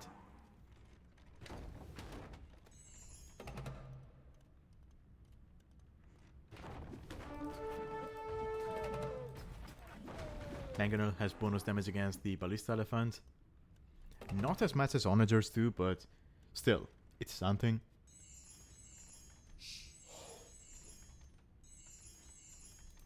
A second Siege Workshop. I mean, he does have the resources for that, so... Actually, yeah, okay, sure. These units are still being annoying over here.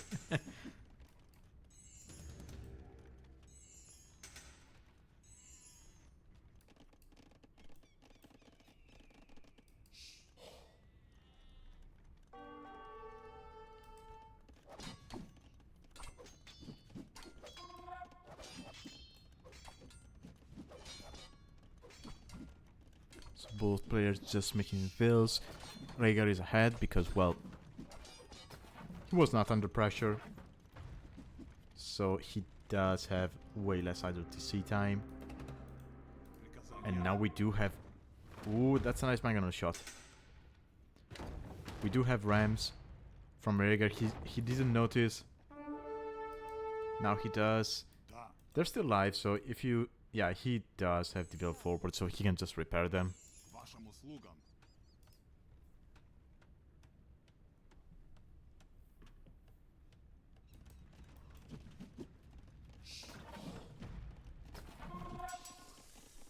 Getting forging. Honestly, if Raiger finds a way to get rid of this Mangonel, the moment he has enough ramps, he could think about just zooming past the castle and taking down the TC. Or just go over here, right? If you look at TheNagraj's units, aside from the CA, he has very slow moving units, right? You got Ballista Elephant, you got Mangonel, you got Monks. If he tries to send them here, the moment Raiger starts attacking, yeah, they might not get there in time. Ooh, here we go. 6 rams, 2 mangonels, 6 rams in a dream.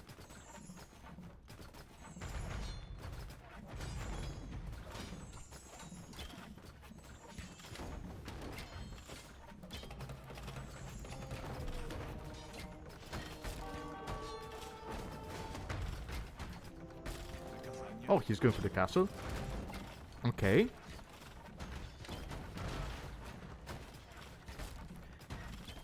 I mean, I think the castle will go down. Ram takes down the Mangonel.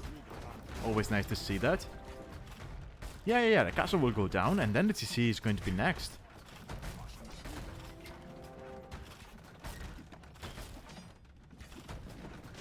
Okay. Does he have enough HP on those rams? He might have. Especially if TheNagraj does not attack the rams. Okay, there we go. Okay, I like that. He selected the weaker one first.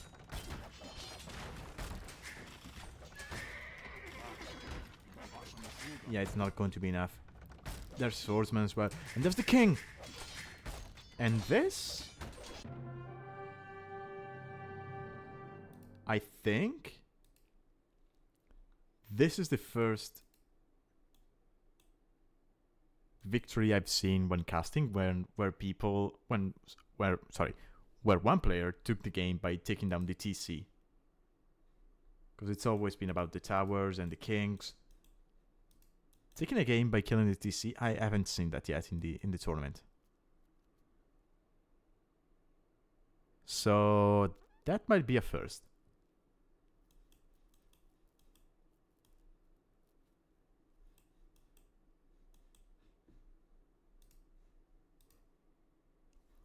But yeah, Raiger takes the game. And the set. 2-0. Yeah, more rest collected. That's mostly due to Slavs being Slavs. And having amazing eco.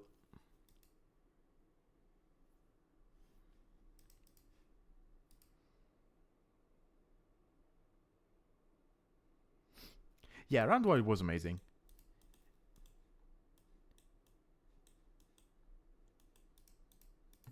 It was amazing, and again, because both of you played with the TC and the tower not as much in mind, or rather not as your immediate objective, they produce way funner games to watch. And I'm guessing to play as well. But yeah, TheNagraj played well. I mean, here, he tried going for a naked fast castle, got a little bit punished for it, but he still held on quite well. I think if he had a couple of more mangonels here... Did he know about the second siege workshop? He did. Maybe he just found out. But I think if he had a couple of mangonels back here, then maybe the castle doesn't go down, and it's a different game. I mean, Raiger, you would still be ahead even if these rams get killed. Because, well, you have a better eco overall. But yeah. Okay, so that was the first... I mean, those were the first 2 sets for today. Let's go back to the draft. Actually, what time is it? Okay, I think I'm going to take a couple of minutes break. And then I'll be right back and we can go into the third set for today. So, yeah, I'll take 2 minutes, something like that. And then I'll be right back. See you in a bit.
Okay, I'm back.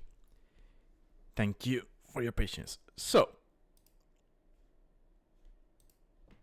okay, we can close this now.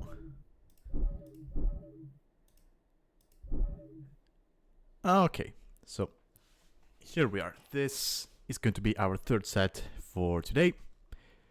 It's going to be between Otter and Metalmania. Let's spend a couple of words on these two players. So Otter, he is one of the biggest veterans of the league. He has played every single season aside from season 2. As you can see, he's a player from Germany with the highest elo of 1700, but currently sitting at about 1600. Now, the thing about Otter is that he is a deathmatch player. So if you're into deathmatch, check out his channel. He actually streams, so yeah, check him out. He plays deathmatch, he hosts events, he hosts free-for-alls. Yeah, if you want to watch a fun stream, just go and check him out from time to time. He also streams a lot, so there's a good chance you'll catch him live.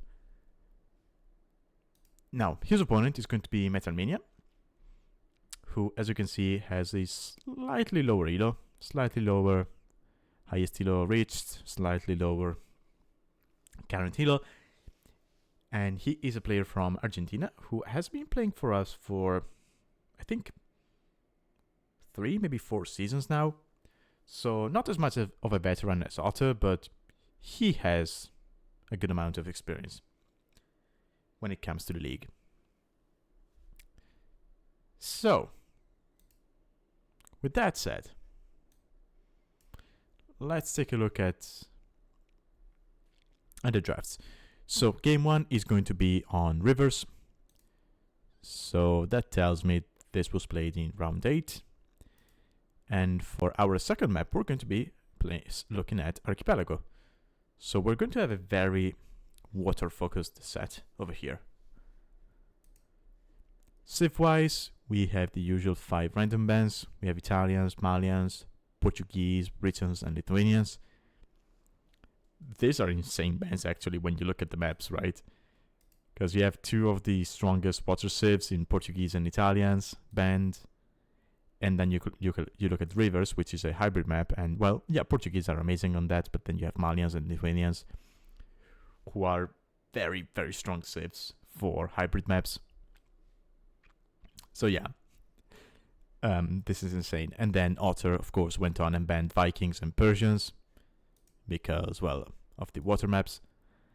And Metalmania banned Dravidians and Spanish for similar reasons. Actually, I think he banned Spanish because of the castle building time. Now, Otter sniped Sicilians, probably for the same reason as to why Metalmania banned Spanish, and Metalmania sniped Saracens. Now, the thing is, Otter really likes Saracens. I've seen him pick them a lot, so that's actually a good snipe. Otter was then left with Gurjaras, Romans, and Mayans. Metalmania was left with Armenians, Mongols, and Byzantines. So Metalmania is going to have probably the strongest water civ available to the two players. And I'm guessing Byzantines is going to be for Two Rivers. For Rivers. Two Rivers is another map. I'm sorry, I've been playing it a lot for another tournament, so it's kind of stuck in my mind. But anyway, you could play Mongols as well on Two Rivers. Now, I'm happy to see Gurjaras for Otter. I pride myself with the fact that I introduced him to the beauties of the Gurjara elephants. So, we'll see. We'll see if he does that. If he does any kind of Gurjara elephant rush. Okay, let me load up the first game. And let's switch to ForteRaiger. And here we are. So, it is going to be Gurjaras for Otter on Rivers. And it's going to be Armenians for Metalmania. So, Metalmania opts for Armenians on Rivers instead of Archipelago. Okay. That I was not expecting. But Metalmania is the one who gave us the amazing denial of the castle drop with the petard. He also went, I think he was one of the first players to go, or rather the first player to go tower rush on this tower in the league. We actually saw Maxi going for trash last time I casted, and it worked. So yeah, we'll see. Also, I might be mistaken. I think Metalmania had a crazy build with. Maybe I'm confusing him with someone else. But yeah, I remember someone had a crazy build with Ethiopians on Oasis in the previous rounds. Maybe it was Metalmania, maybe it wasn't. I forget. But anyway, we should be expecting some chaos from him. We'll see.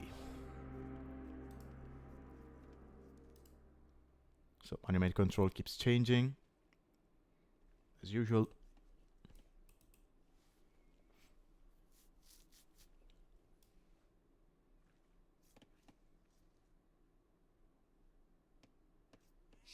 Yes. Oh. Yes.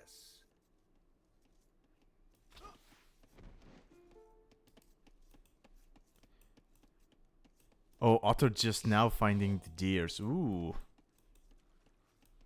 That's not...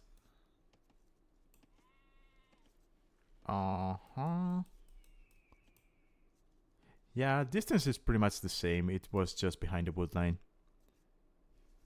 Which kind of sucks for Otter. But yeah, now he's going to be pushing the deer. It's still going to delay his feudal age time. Well, and of course his castle age time, of course. But actually, is he going for fast castle behind this? I think he is. He's not on water yet.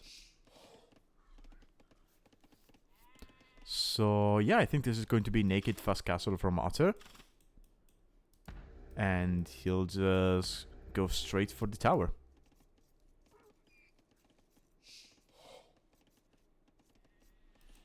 I mean, to be fair, it is not easy to do a hybrid build with Gurjaras, because if you want to take advantage of your mill bonus, you have to drop the mill at the start, which is not something you usually do with water builds. You do not drop a mill until feudal age when you're going for water. He's just now going for a dock. I've actually seen someone recently do a very good hybrid build with Gurjaras in a tournament, but we're talking about a... What elo is it? I think it's 2k2, 2k3 player. So, yeah, you can expect very clean build from someone of that level.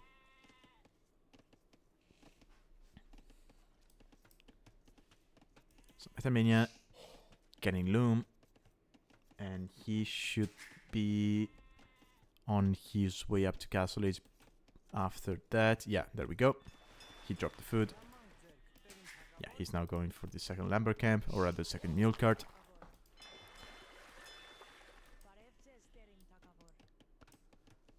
He's going to know now that Otter is indeed going for water.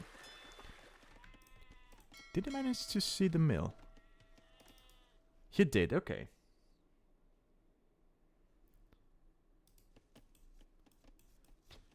Oh, true. The forests are quite small.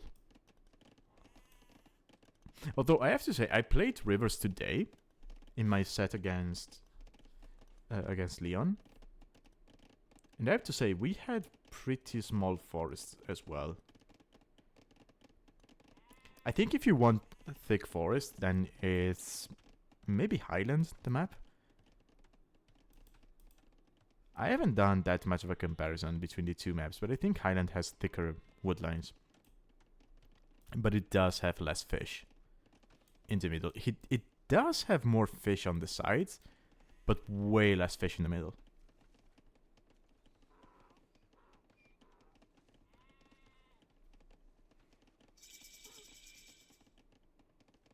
Raiger.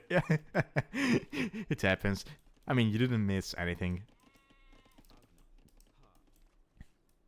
Okay, Otter is now going to be walling this. He should know by the uptime that this is going to be feudal play from Metalmania. And, I mean, you're against Armenians, so you might be expecting... Yeah, you should be expecting galleys. And it is indeed going to be galleys.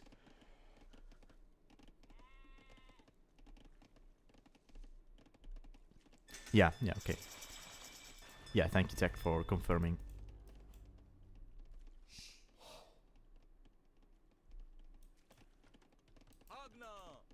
And he's going to add a archer range over here. Wait, is he going to use the archer range as his second building? Well,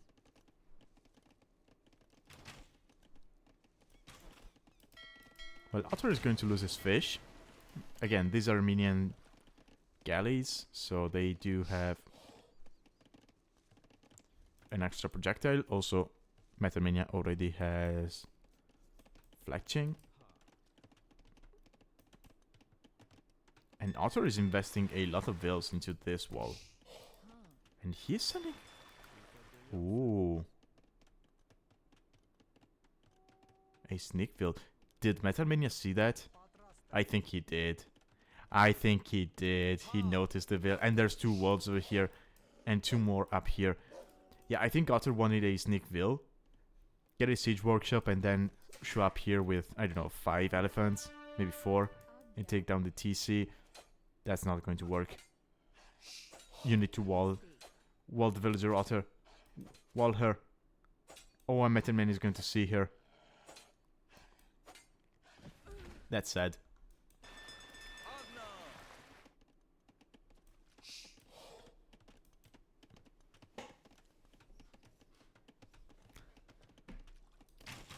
But yeah, Otter lost the... Oh, actually, this fishing ship is still working. Oh, and you know what? Gurjaras, they actually have this bonus, which people forget about. But yeah, you can garrison fishing ships in docks. which is apparently going to be the norm going forward, depending on whether they do adapt the changes they introduced in the Tarasakurasu cap or not. Now,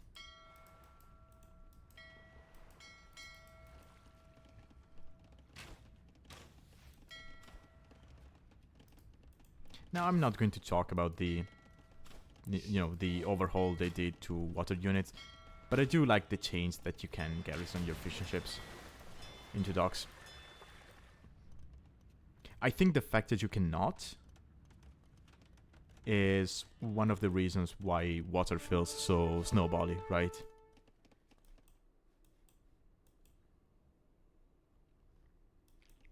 But yeah, anyway. Otter, he's quite far away from Castle Age. Metalmania clicks up. He had to abuse the market a little bit.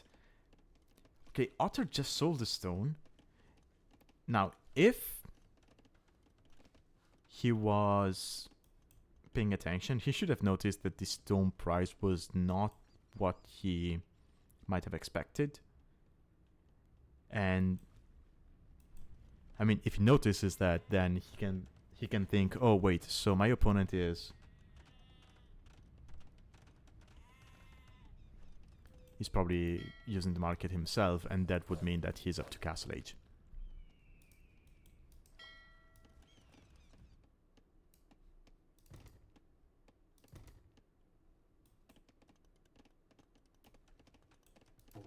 Okay, Metalmania has walled up. He's got ships over here, making sure that his opponent is not going to cross.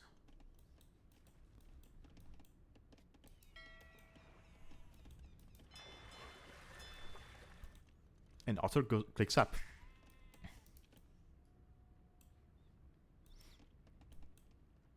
Now the thing is, Otter still has access to this tower. Okay, so the galley is going to take down that transport ship. Yes. Okay, yep. But Otter doesn't really need the transport. Right? If you can get a siege workshop over here, make, I don't know, 5 elephants, 4. You just show up here. Your opponent is not going to be able to do that much about it without siege or units to protect the tower.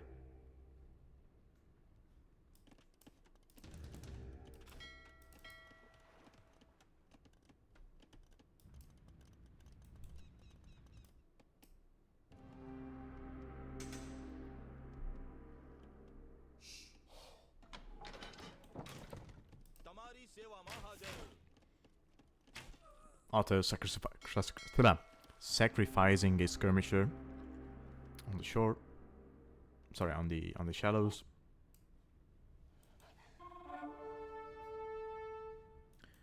Ooh, ooh, ooh. Oh wait, no. Otter was not going for the elephants. He was going for a castle drop.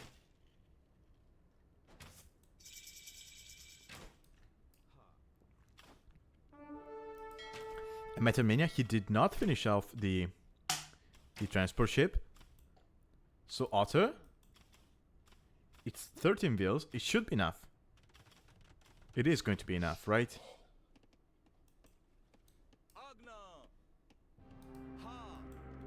Also, Otter had more archers, but I think, yeah, I think he wasn't watching and they got killed by the galleys. Oh, oh, oh. Careful now, Metalmania is making militia. One of them was attacking the castle instead of the villagers. But yeah, the castle should go up. Right? Yeah, it goes up. Goes up, and Otter will take the game.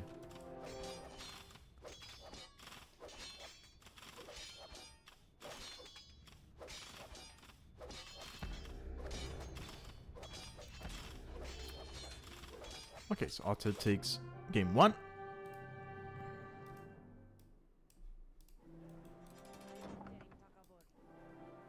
It's a shame that Metalmania was later to the castle.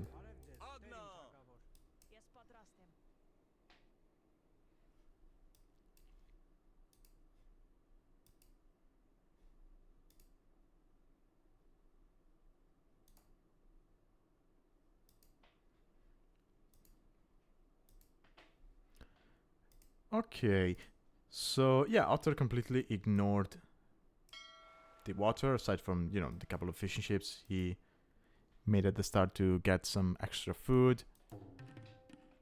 And yeah, he just went up to castle and dropped it on his opponent's tower. And I think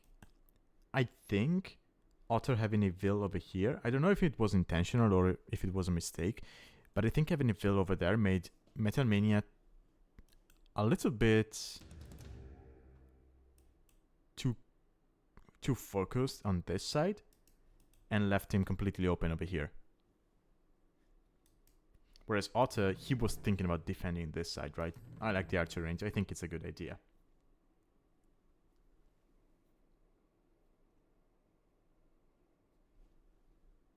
Yeah, I agree, Raiger. The fact that he had the galley here patrolling on stand ground and didn't actually bother with killing the transport was basically what gave Otter a chance in this game. Because, let me go back. Okay, yeah, see this moment? I thought, oh. Okay, no, I thought, so the transport moved back as the galley was moved forward. So I thought Metalmania saw the transport ship due to his own transport ship. And he just tasked the galley. But no, it was a patrol. Ooh. Yeah, you need to be wary of that. And it really cost him the game. Also, it's a good thing that Otter did not panic. And probably realized, or maybe even ignored the transport ship.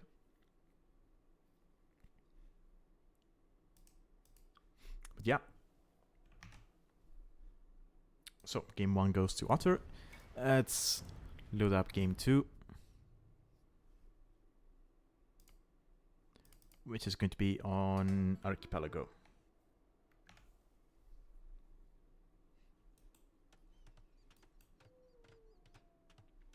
Okay, so Otter opts for the Romans here. I like them. I like them for similar reasons as to why I liked Malians when we casted Raiger against TheNagraj. Roman water is not that great, in my opinion. They do have the bonus on the galley, but missing Bracer upgrade is just too much. And I know the unique tech gives them +1 attack compared to other galleys, but I don't like it. You do get fast fire and shipwright with Romans and siege engineers, which is nice. But yeah, Roman water is fine. It's just not great. But you do have a great eco bonus, right? So up until Castle Age, it's actually amazing. Not to mention that eco bonus also applies to builders, right? So you do build faster if you want to go for a castle drop. That castle is going to be up 5% faster. So that's something to keep in mind.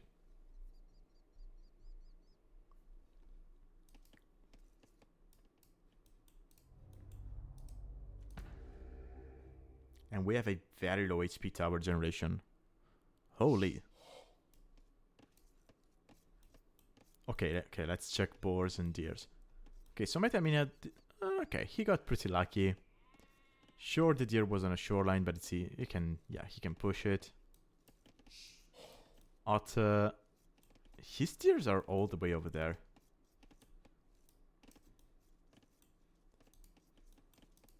Okay, it feels like Otter got trolled by the deer generation in this set. They're so far away. Huh. But anyway, he's going for a dock over here.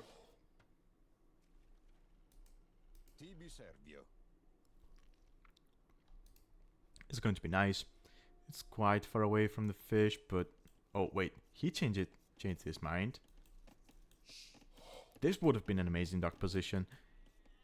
Oh, he changed his mind because he saw the wolf. I mean, just use the Petard. He goes there instead. Sure, why not?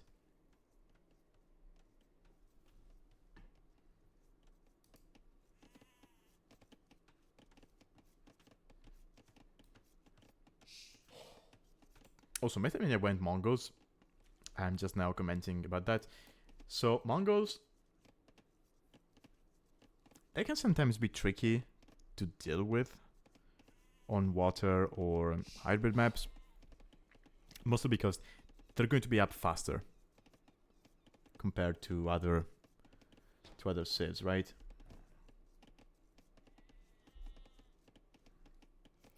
So they can take advantage quite early on water. They can snipe your fish before you even have your first galley out, and that can be annoying. But that said, they do not have... They actually have a surprisingly decent water tech tree. Right? I mean, if you do not take bonuses into consideration, I would argue they have a better tech tree than the Romans do.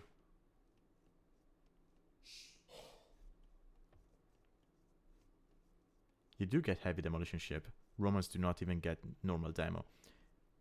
I do prefer drones to cannon galleons, but still. Mongols have arguably a decent / good water tech tree. But back to my point. If you're able to survive against the initial pressure from the Mongols on water maps, then you're fine because they don't really have specific bonuses for water maps. So it's just a matter of surviving at the start. And there we go. Otter is actually up not that much later than Metalmania. Metalmania only 1 second of idle TC time, but he went for 22 vills. Is this going to be a fast castle? It might be a fast castle. Yeah, why else would you make a mill on a water map?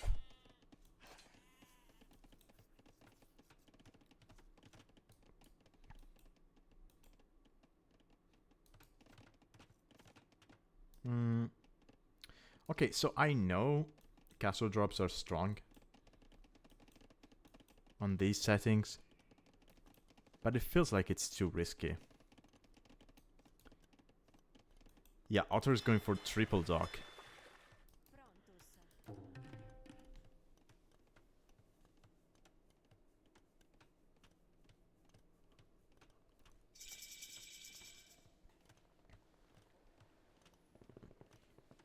Yeah, Otter is going for triple dock. He will see there's no galleys from his opponent.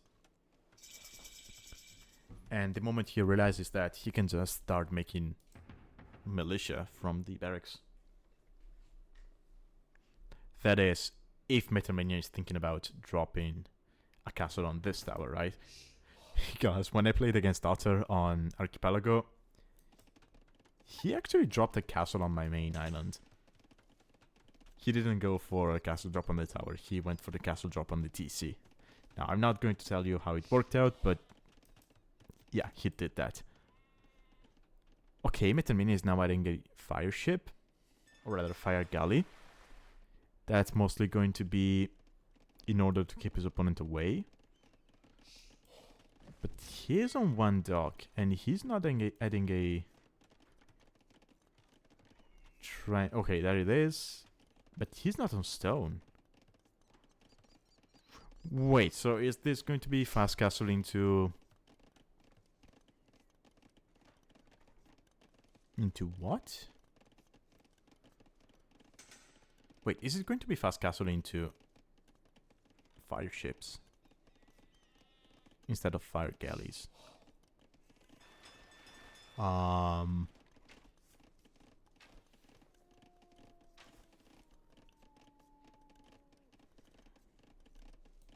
But then why would you make the transport ship? Oh, maybe he wants a siege workshop then.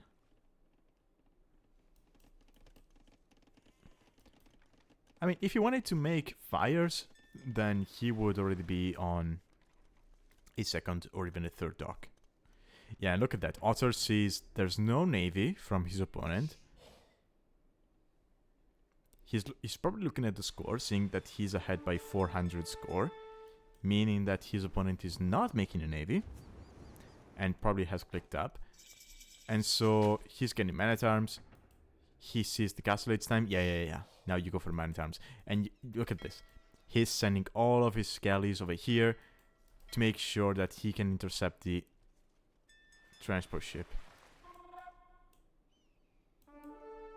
And that transport ship is coming with 15 bills in it, but... Oh. Okay. Bills are safe. And Otter thinks this is going to be a castle drop, but there's no castles. And now he's going to see the siege workshop, and he might be thinking, oh, okay, that's fine.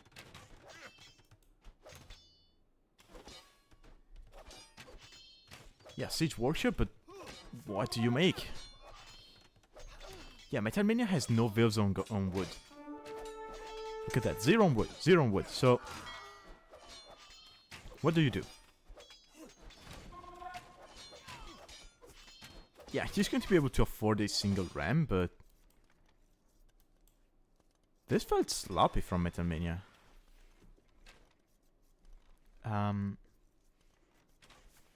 Yeah, I don't mean to be offensive, right? But his idea was to drop 2 siege workshops, which, yeah, sure, it can work.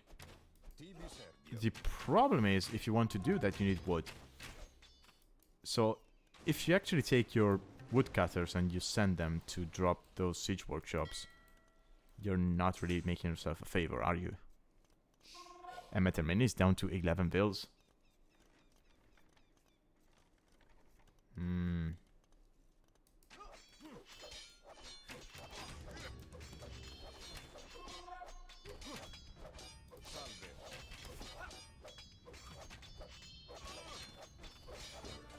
He's only got 2 rams.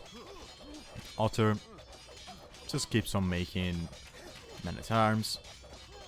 He knows.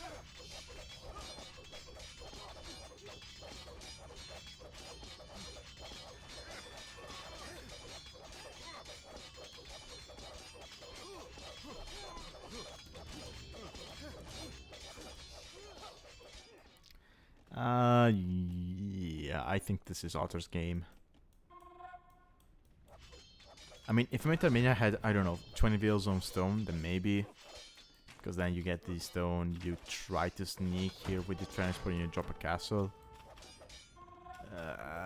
But yeah, if you're just going double siege workshop full ram, then you just die too many times. And Metalmania calls the GG. There we go.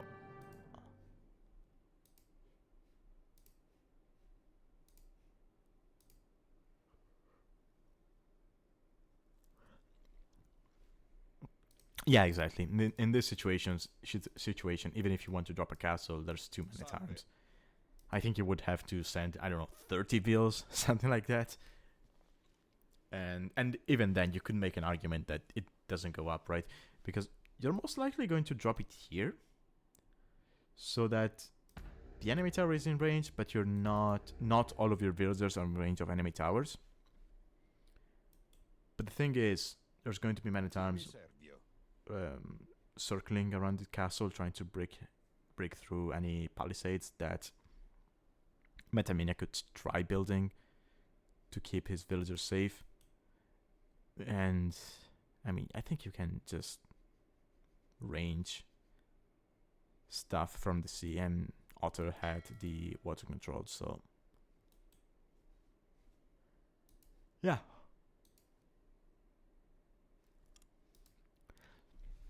So Otter takes the set to 0, which I'm guessing made him very happy. And yeah, not that much else to say. So let's go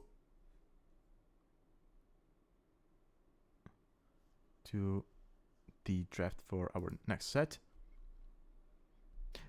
All right, Raiger, good night. Thank you for stopping by. See you next time. So yeah, our third set is going to be ShiXo against AngelR. So ShiXo, he is a player from Germany, currently sitting at 2k2 with the highest of 2k3. And just like Otter, he has been playing in the league for a very long time. So he is one of the top veterans of the league, if you will. His opponent is going to be AngelR, who I forget whether he joined the league this season or the previous one. There has been a lot of Colombian players coming into the league, so I sometimes get confused and I don't remember who is who. I think last season we had TheNagraj, who might be Colombian as well. TheNagraj, if you're watching this and I got your nationality wrong, I'm sorry. But yeah, lots of players from Colombia in the league. And yeah, I get confused with the names. I'm sorry. But yeah, AngelR, as you can see, he is around 2k2. Oh, he's actually at his highest elo at the moment. And he's the second highest player in Colombia. So yeah, this is going to be quite a high level set that we're going to be watching. So, oh, he joined during season 6, but the division was chaotic. To be fair, wasn't season 6 the one Neos joined and started slapping people around? So maybe that's why. But yeah, anyway. The map for game 1 is going to be Continental. So this was played in round 7. Oh, Neos joined season 5. Oh, true, because he joined during the... Oh yeah, he joined for the space theme season. True. Huh. Yeah, I remember I remember some of his games on Syzygy, if I'm not mistaken. True. Yeah, anyway, we have Continental as our map for game 1, so this was played on round 7. And for our second map, we're going to have Archipelago once again. So this is going to be the third time we see Archipelago today.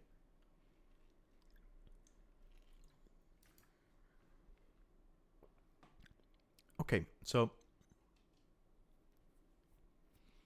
we have the usual 5 random bands: Vikings, Franks, Berbers, Koreans, and Britons this time around. ShiXo went on and banned Byzantines and Bengalis, whereas AngelR went on and banned Mongols and Khmer. So ShiXo, after getting his Dravidians pick sniped, was left with Malay, Romance, and Spanish. Whereas AngelR, after getting the Persian sniped, to nobody's surprise, was left with Celts, Japanese, and Italians. I love to see Celts. I just hope he's going to be playing them. I mean, he picked them quite early on in the draft, so hopefully he will be playing them. But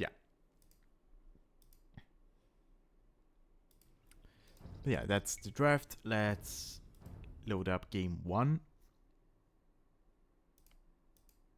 And we can jump right into it.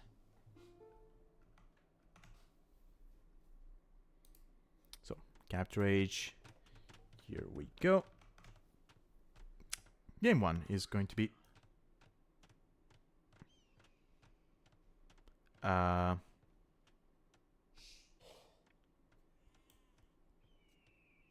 either I loaded the wrong game or they got the game naming confused.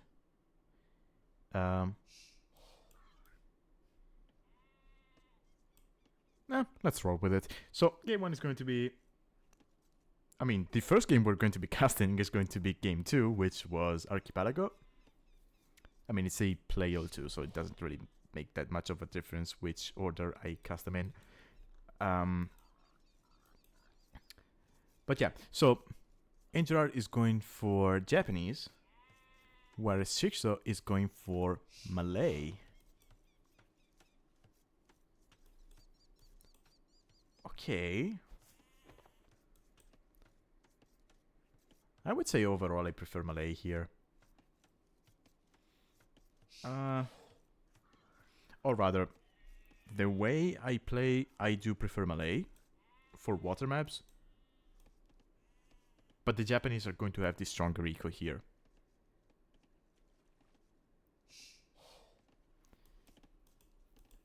So...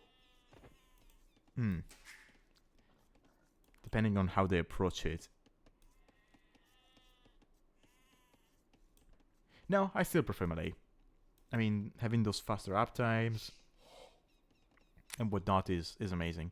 Now, it can be quite tricky to get it right in Feudal Age, or rather, to get the build right when going for water with Malay, because you're up so much faster that either you set your eco in such a way that you are going to have enough resources, or you basically, sure, you get up faster than your opponent, but then you're able to make just one galley with one dock, and then you're going to have trouble dropping the second dock, and so on and so forth. It can be quite tricky.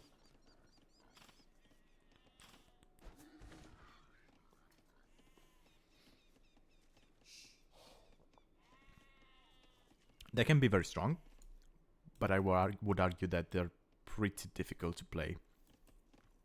To play properly on water maps. Oh, when ShiXo might lose the veil to the wolf. ShiXo? ShiXo? Never doubt. Oh, that wolf was about to hit the veil from the corner. I can just tell. AngelR not having the same issues because he got a pretty nice docking spot here. It's in the back. There isn't that much fish compared to, I don't know. Oh, actually, he doesn't have that many fishing spots to begin with. I mean, you got 4 here. Got 4 here. I mean, let's say 3. 3 here. And 2 here. So, yeah. Doesn't make that much of a difference.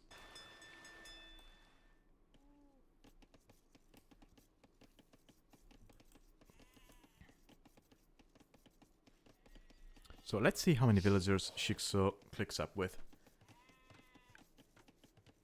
Oh, wait, is he ready to click up? No way.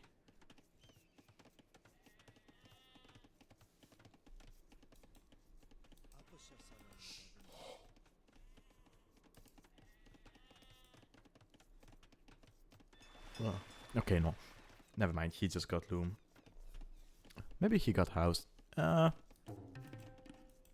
I don't know. Or either he got ousted or he thought to himself, okay, let's get loom and then we can get our second dock over here or over here, avoiding to get killed by the wolf.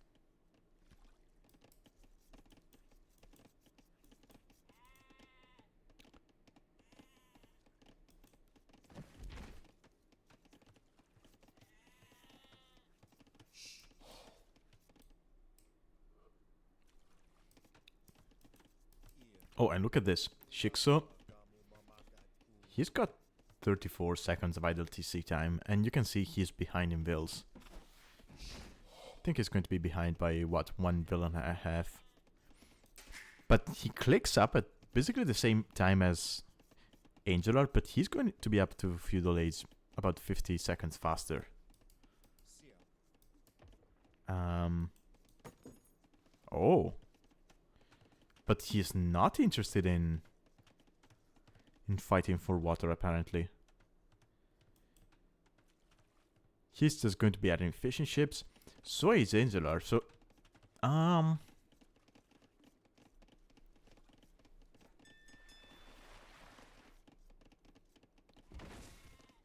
no, this is fast castle from both of them.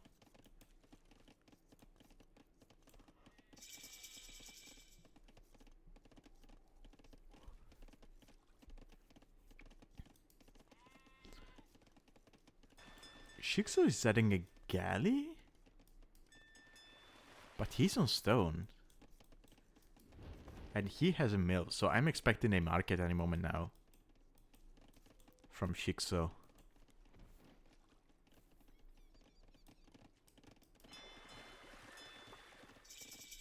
AngelR gets to Field Age just now.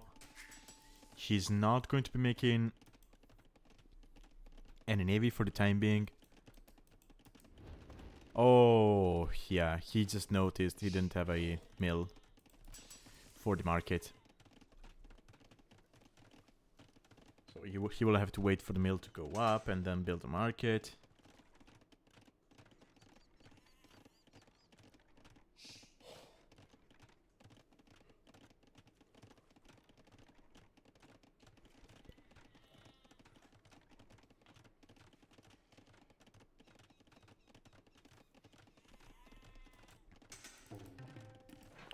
But yeah, the moment the market goes up, he could just sell the stone and click.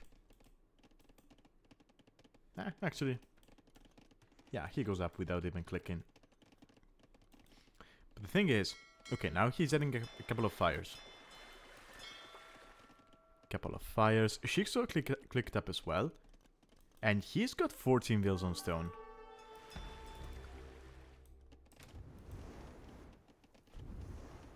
He is going to see now that his opponent invested into fires.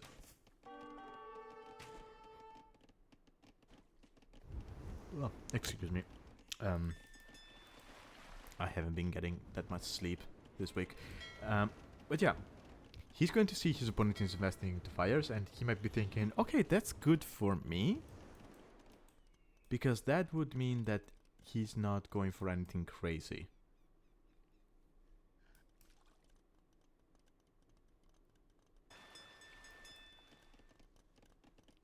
But ShiXo is going for something crazy.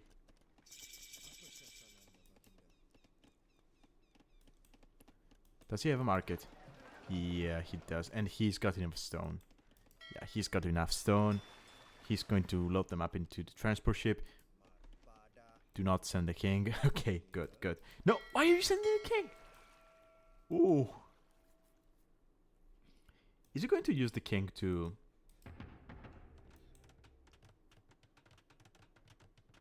to distract the tower fire?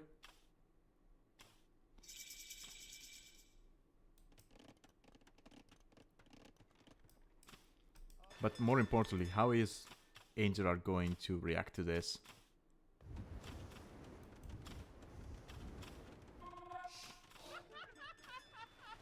Yep, and AngelR sees the castle coming up. He's laughing because he knows he has no way to stop this now. He's adding militia, but it's too late. Too little, too late. Castle will go up. And he will take down the tower. Yep.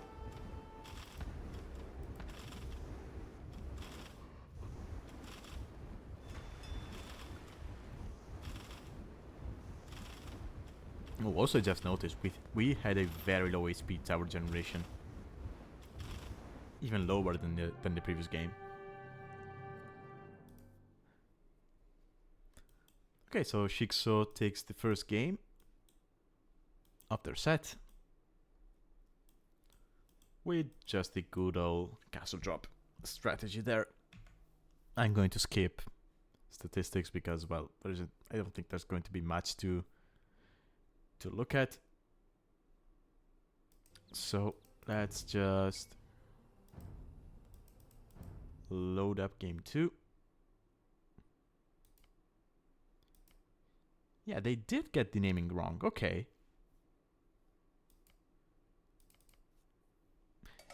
Anyway, game 2 is going to be on Continental.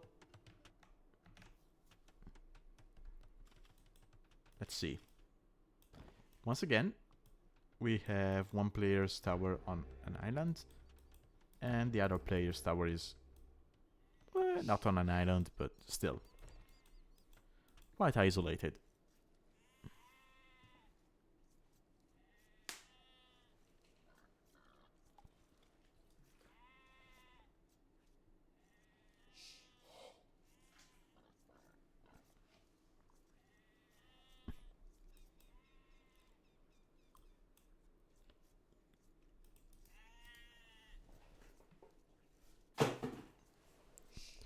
Okay, sorry if you heard that. Anyway.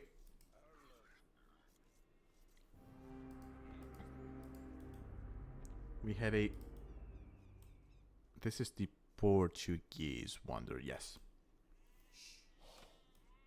At least I think it is. Ooh, AngelR, careful.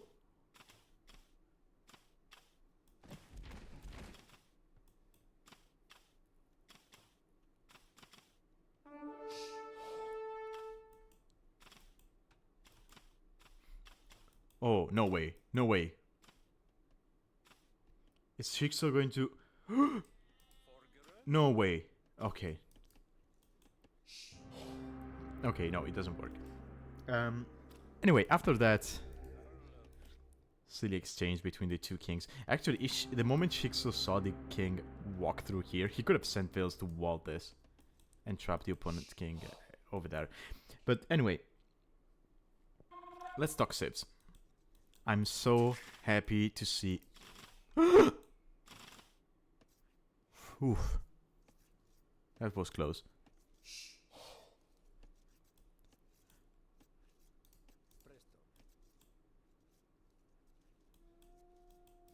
Oh.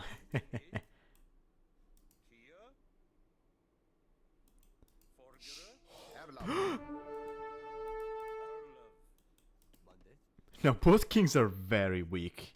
Holy.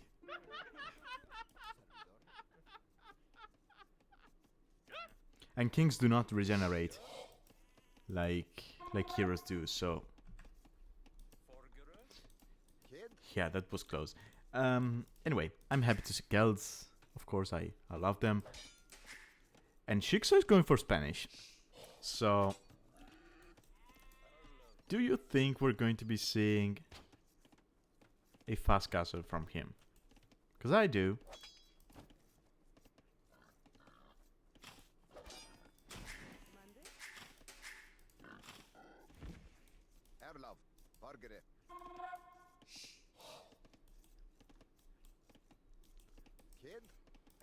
Yeah, now villagers going out. Oh, because AngelR killed the deer with the militia. You can still eat them, contrary to what it used to be like. But yeah, it's still annoying having to go all the way out there to get. AngelR is going to be sorry.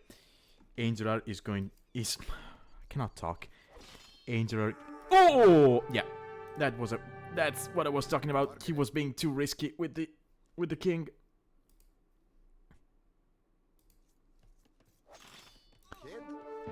Yeah, he was trying to be annoying and loses the king to the TC. And okay, I might be wrong.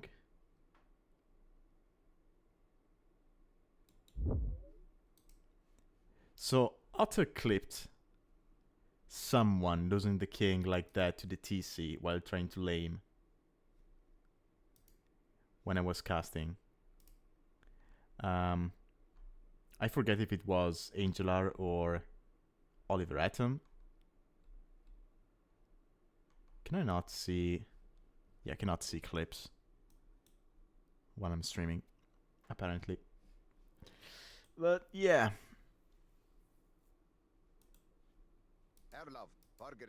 This is why you do not try to be too fancy with your king, right? You scout, you maybe block a vill far away from the TC, or you block your opponent's king. You do not play with fire like that underneath your opponent's TC. it's too risky, especially when the king is weak. Like the king was on 15 HP. ShiXo at least put the king back into the TC, and so he was able to heal him up a little bit. But yeah, that happened.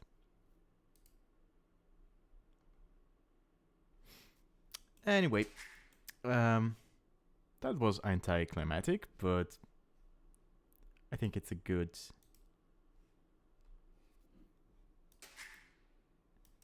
game to end the stream on. Anyway, yeah, before I end the video, for those watching on YouTube and the stream for those watching on Twitch, quick reminder that signups for Season 9 are open. So if you're watching this on YouTube, you will find the necessary links in the description for the Discord and the Alchemy site. So check those out, and if you're interested in Season 9, come and join us. Okay, so with that said, thank you all for watching. Thank you, Tech, for stopping by. I'll be seeing you all next time. Have a good one. Bye-bye.